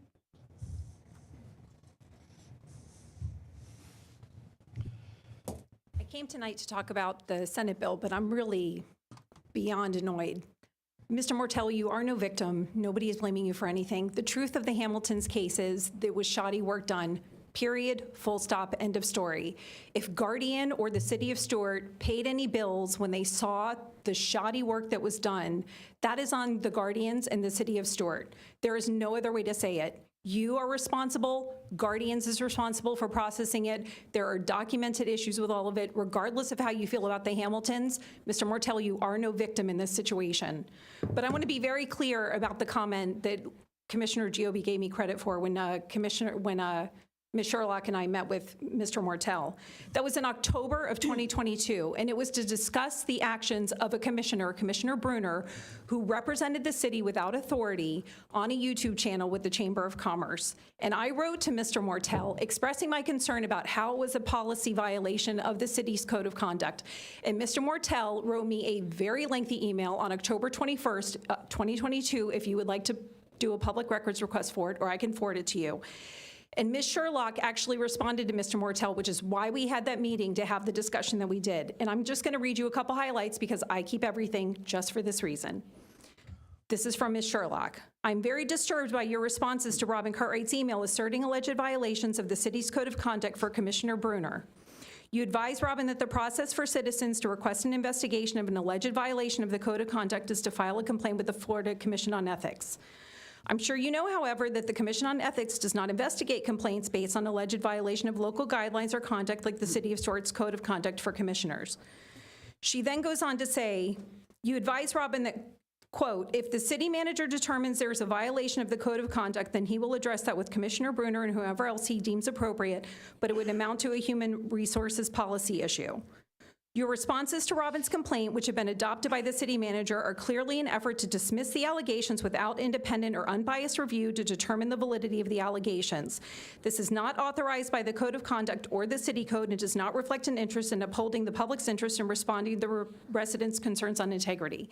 This is why we asked for the commission, so that there would be an opportunity for people like me who have a grievance with people like Mr. Mortel or any of the commissioners to basically field and vet these concerns so that they could be reviewed in appropriate, nonpartisan, non-party affiliated person could give guidance on what this looks like. It could be go to the Commission on Ethics, it could be directed to Human Resources, or it could be these are other resources, your complaint is not necessarily valid, but I hear you and it definitely needs to be addressed. The Hamiltons need to be heard, people like me need to be heard, and Mr. Mortel, if you disparage me one more time, I'm seriously going to file a complaint with the Commission on Ethics.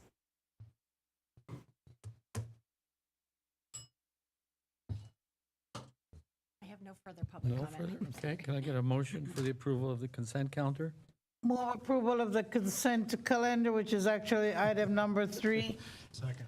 And we have a motion by Commissioner Clark and a second by the Vice Mayor. Is there any public comment on this issue? Seeing none, all in favor? Aye. Okay, Mr. Baggett, could you read item 4, please, for our consideration? Sure. Resolution number 82-2025, a resolution of the City Commission of the City of Stuart, Florida, authorizing participation in a lawsuit seeking, among other things, to declare that Senate Bill 180's imposition of a blanket statewide prohibition on the exercise of home rule authority over land use and zoning regulations is unconstitutional and should be enjoined, in retaining Weiss, Sirota, Helfman, Cole, plus Bierman, PL, i.e. a law firm, to prosecute the lawsuit, and providing for an effective date.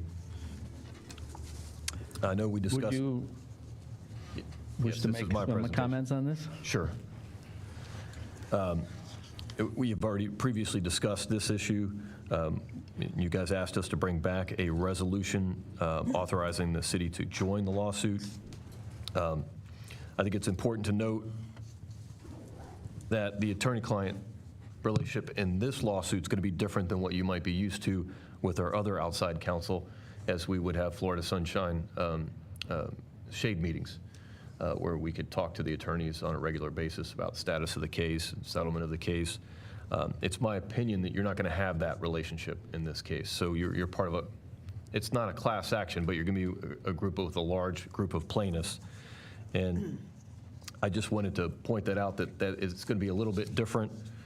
You're not going to have a lot of say-so or decisions in the case. You're going along for the ride, I guess is a good way of putting it. And the law firm will probably be making majority of decisions. They can't have, let's say, 30 cities join up.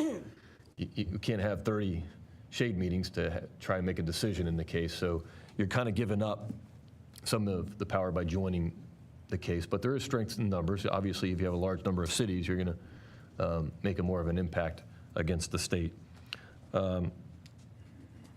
In the resolution, we are waiving potential conflicts because an attorney is representing multiple parties in the same action. A conflict could arise with the attorney. Like if the attorney's making a decision about the case, like I mentioned, the attorney can't have every single city make the decision. So there are some potential conflicts that we're going to be waiving. One good thing about it is if we went on our own with our own law firm, we'd be paying a much higher bill. With this opportunity, we are capped at a maximum of $20,000. $10,000 is for the initial case, and that's through the regular circuit court. You know, this case is probably going to be expedited. They're going to file it. I did speak to them. They're going to file it up in Tallahassee in Leon County. That's where they're going to file the case on behalf of all the cities that join. Probably within 6 months, you're going to have a summary judgment motion at the trial court level, and then you get a final judgment. That's going to be 10 grand. If it gets appealed to the First District Court of Appeal, it's another $5,000, and if it goes to the Florida Supreme Court, it's another $5,000 thereafter. So you are capped at a maximum of $20,000 exposure on the attorney's fees.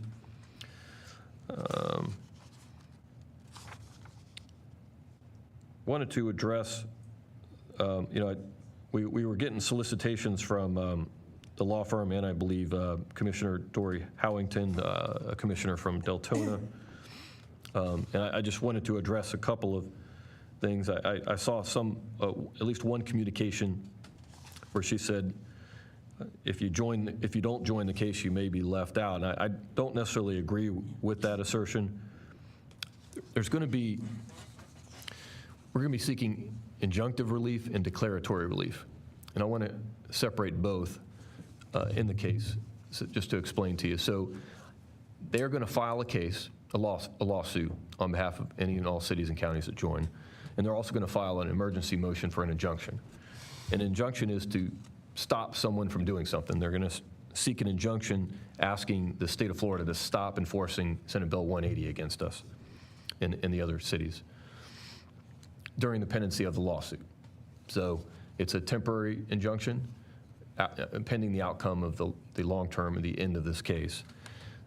They have to prove to get a temporary injunction during the pendency of the case, a highly likelihood of success, so they may or may not prevail on that.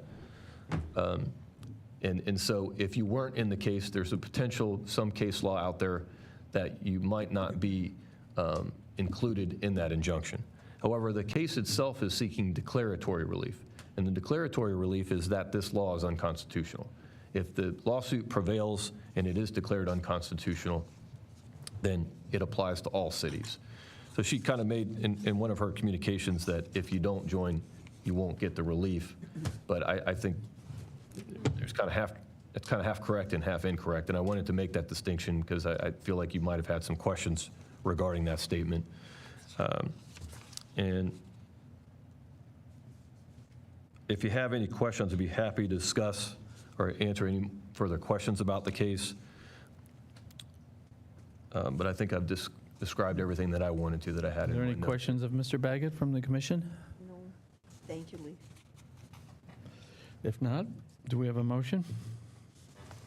I'd move approval of Resolution 82, 2025. I'll second. We have a motion by the vice mayor and a second by Commissioner Joby. Is there any public comment on this item? I don't have any currently. None? Okay, are there any questions or comments amongst the commissioners? Okay. None? I do. Oh, okay, Mr. Vice. You're the maker of the motion? I would just like to say I'm all for this. As one of these whereas clauses says, SB 180 is unconstitutional and invalid. And my hope is that more municipalities jump on. I know we're going to be the first wave and the tip of the spear here. I hope more municipalities jump in because I believe this is what, I can't speak for Florida residents overall, but in Martin County, we want to protect the Martin County difference. This is what I believe voters want in the city of Stuart. And my hope is that Martin County will join in and follow suit with what we're doing as well here. And because as of yet, they've been pretty quiet. But this is the right thing to do. This is us fighting back. And truly, I mean it when I say this is the Alamo. If SB 180 is not struck down, can counties even protect that slow growth difference anymore? Probably not. So this is it for me. This is the Alamo. And I'm just so thankful that this is happening and we have the opportunity to join it. Commissioner Clark? Oh. I did put right down.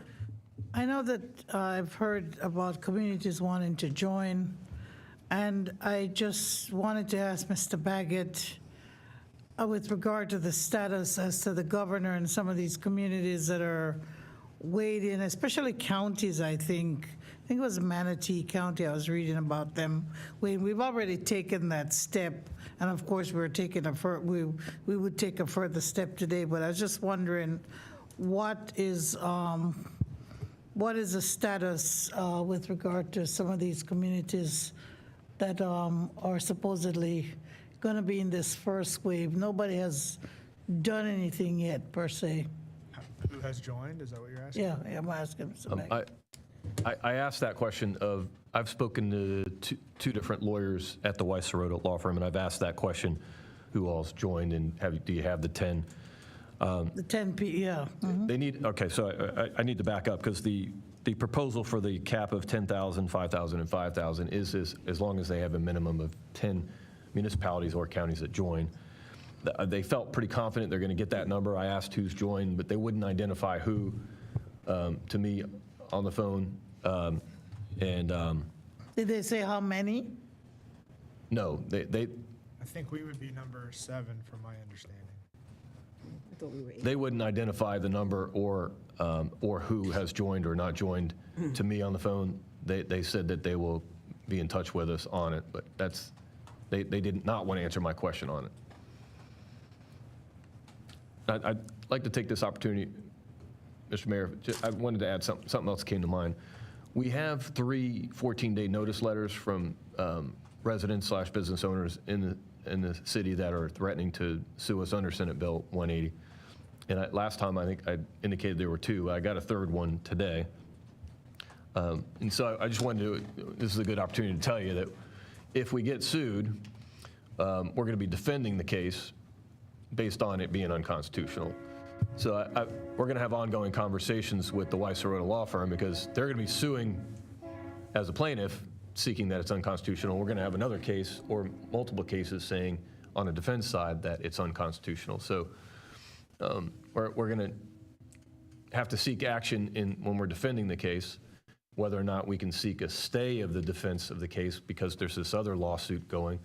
And I think that would probably be up to the particular judge that's assigned the case, whether or not he or she would like to stay the case because there's another potential litigation against the state of Florida claiming unconstitutional. So Consolidated. I don't know. Otherwise you would have two different outcomes, you know. And if we get sued multiple times, we have multiple.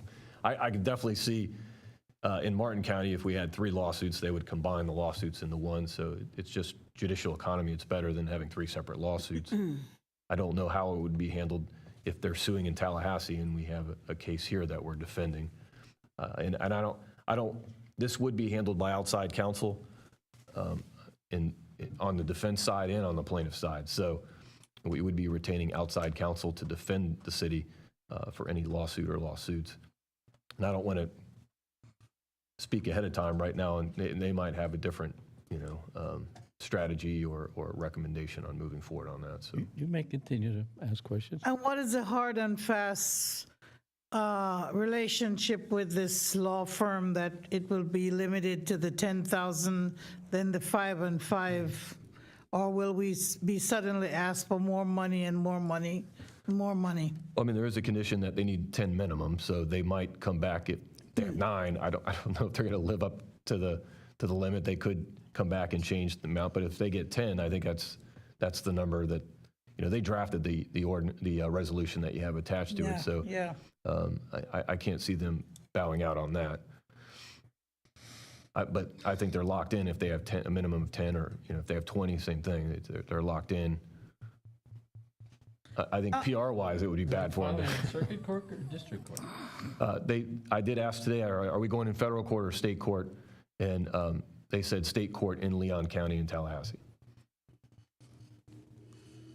I know that you've probably read, no, well, we haven't gotten to reading the title yet, but for members of the public who don't know what's in this, I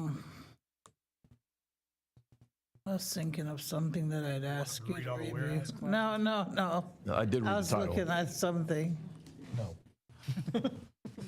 Hurts well. Yeah, I think the main thing is that, you know, the part about the unconstitutionality, that's one of the biggest whereas clause that comes up. So,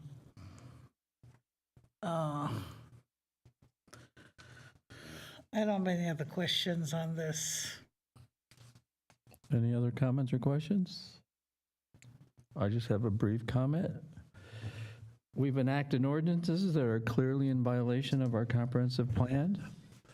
We're in direct violation of state law by failing to rescind, and we have no business getting involved with this lawsuit at this time. Roll call, please, Madam Clerk. Public? Commissioner Clark? You're in the public? Oh, I'm, Public all comment? right, jeez. No, there was no public comment. She had none. I don't have any. I have any public Right. comment? No. Yeah, we're voting. No, Oh, We're still allow public comment on the if there's motion. public comment, you've got to provide due Yeah. process. Okay, yeah. come on. Did you take my vote already, or are you gonna let me get to it again? Stop voting. I don't know what goes. Walter Lloyd, 150 Cabana Point Circle. It's amazing to me that the mayor wouldn't invite the public to comment. And I'm just so refreshed by the. Sorry? And then when I said, I'm ready, he said, no, we're voting.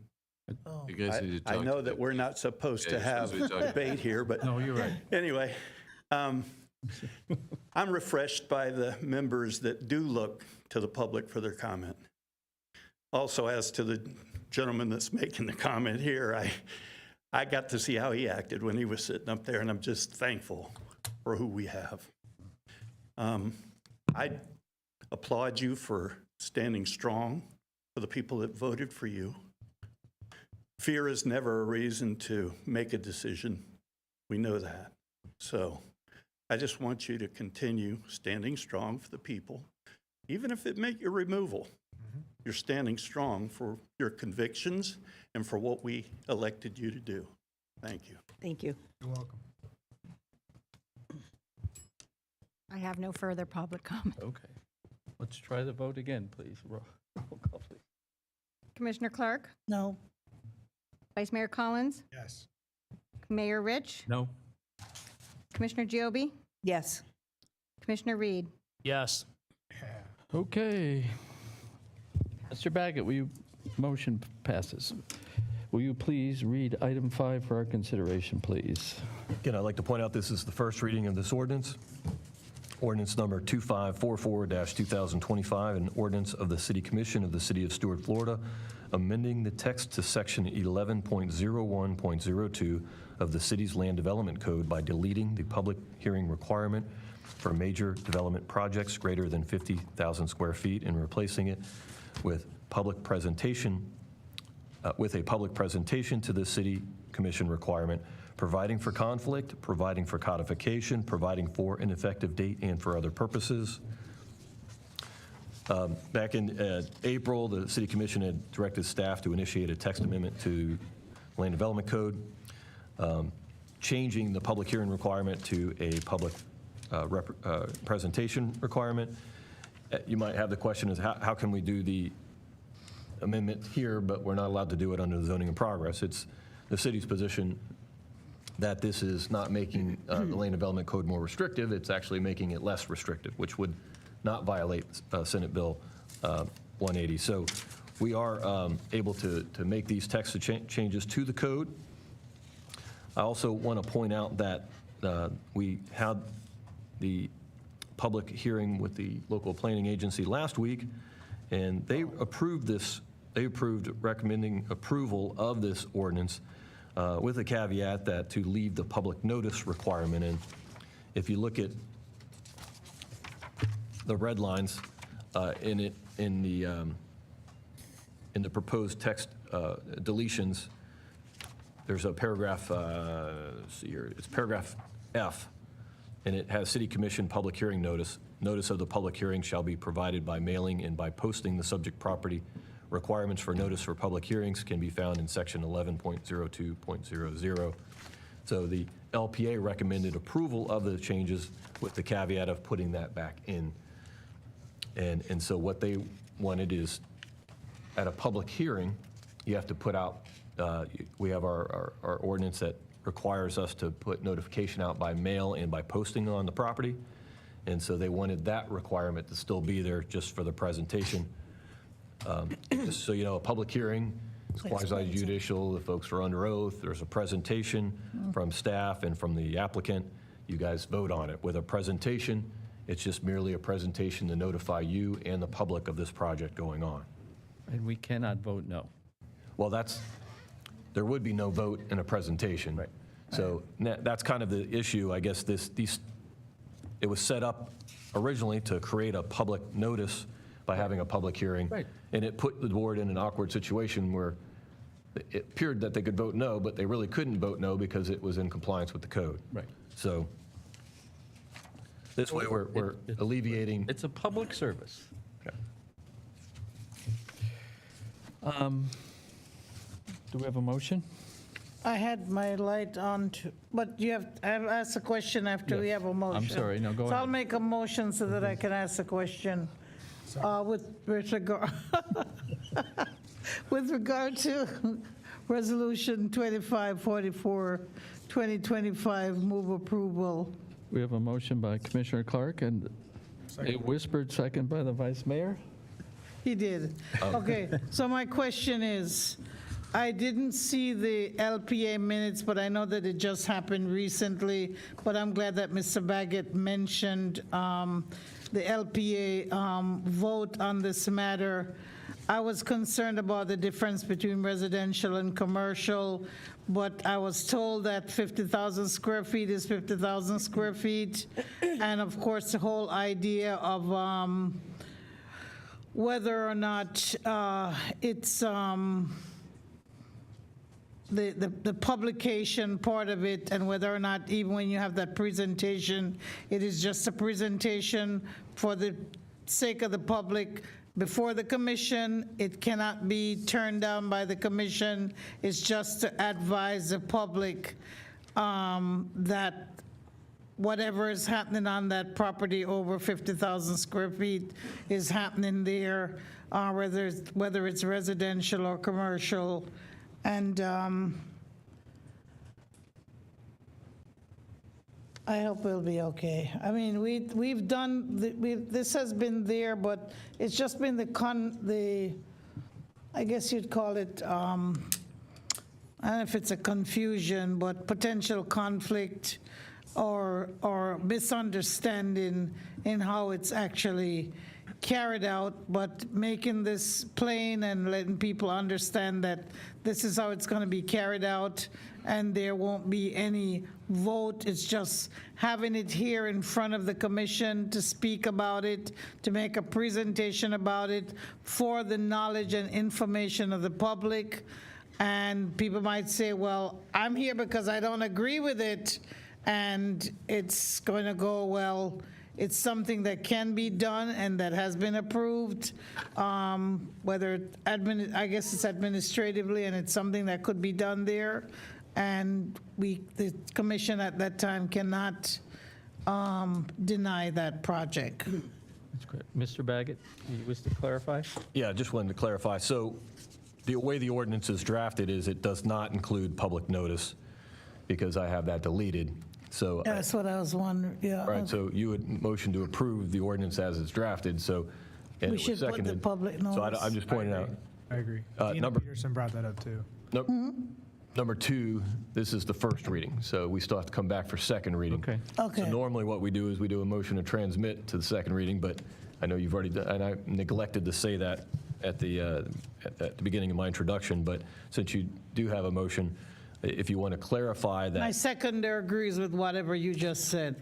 Right, to add that language. So making sure that we're still including public notice.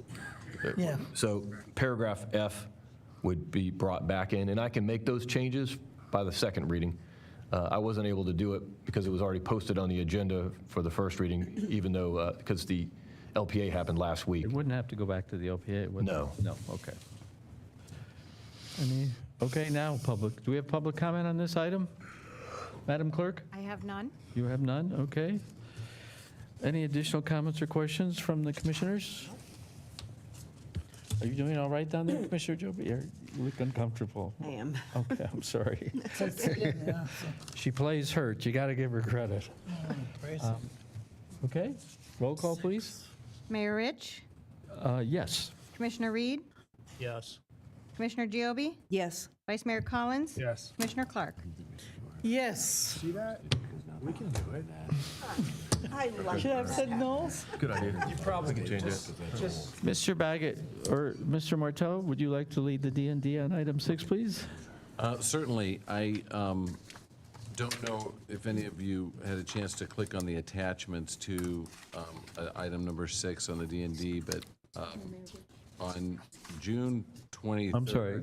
So, yes, do you have a question? This last one. So this D and Yes, it's just a D&D, Oh, okay. so there won't be, I'm going to excuse myself. that's fine. That's why I was asking. Thank you. Okay, why don't we wait for her to leave the dais, Mr. Martel? Do you need some No, assistance? I'm good. Okay. It's just that when I sit that long. Yeah, yeah. my ankle is I get really it. swollen. So for what it's worth, on June 23rd, a gentleman from Jensen Beach came in and said that the left turn lane on US 1 at Lockhart Street in its current condition was dangerous, and he presented a photograph, and I attached the photograph to the agenda item, and I have it on my computer right here, if you want to look at it and see it. But the fact is, you can see the dashboard of his, like where the camera was held below the dashboard of his car. You ever sat in your car and had your eyes below the dashboard of the car? That too would create a fairly dangerous circumstance for you when driving. I attached pictures 3 and 4 to the agenda to show what it actually looks like when Milton took the picture the next day, when you were sitting behind the dashboard of a car regularly. And Milton's got that big rig. but anyway, paragraph 4 gives you a comparison of a car that was in front of him to show you what the visuals look like. In any event, during the meeting, the commission discussed and said that this intersection was very dangerous and needed to be modified. This is US Highway 1. The only modification that the city of Stuart can make is to remove all of the landscaping from the center median. We maintain the landscaping well below the threshold that's set by Florida Department of Transportation. Went out and measured it that week, and it was 18? I think 36 inches is the maximum height it can be, and it was between 12 and 18 inches. But because the commission concluded that in the position it was in, between 12 and 18 inches, was dangerous, that means now that if there's a car accident and we have it in this condition, the city will be liable for failing to maintain it in a more safe condition. So I need some direction from the commission as to whether you believe the intersection actually was dangerous, or whether you want me to bring back an agenda item and notify Florida Department of Transportation that you want to remove the landscaping. I think it's fine. I'm sorry, I didn't hear your comment. And it's Mr. not Vice Mayor. dangerous, It's Mr.? not dangerous. It's fine. I would agree with that assessment. Commissioner Clark, do you have any comments? I turn left on SR5 every time. I don't like it, and I don't like the oak tree and stuff, but I don't think it's dangerous. Well, it's further down the median. Yeah, I don't think it's dangerous, but it's like any other tricky intersection, but it's been a big, it's always been there, and I think it's fine. And I'm not, as long as there's a consensus from the commission that the maintaining it in the standards set forth by By the FDOT is Is appropriate, okay. then I can move forward, and that's it. I just need a consensus, and that's all I need. Would you like That's to all I make a got. comment? I have Mr. no Reed? comment. Thanks. Okay. Okay, that's all I have. So you don't need a motion for that? I don't, this is a D&D. Okay. If you wanted me to bring it back for an agenda item to remove the stuff, then I No. would. I don't think, we have an interest in that, do we? No. The medians are finally looking nice. Okay, seeing no other items for our consideration, the meeting is adjourned. Thank you, sir.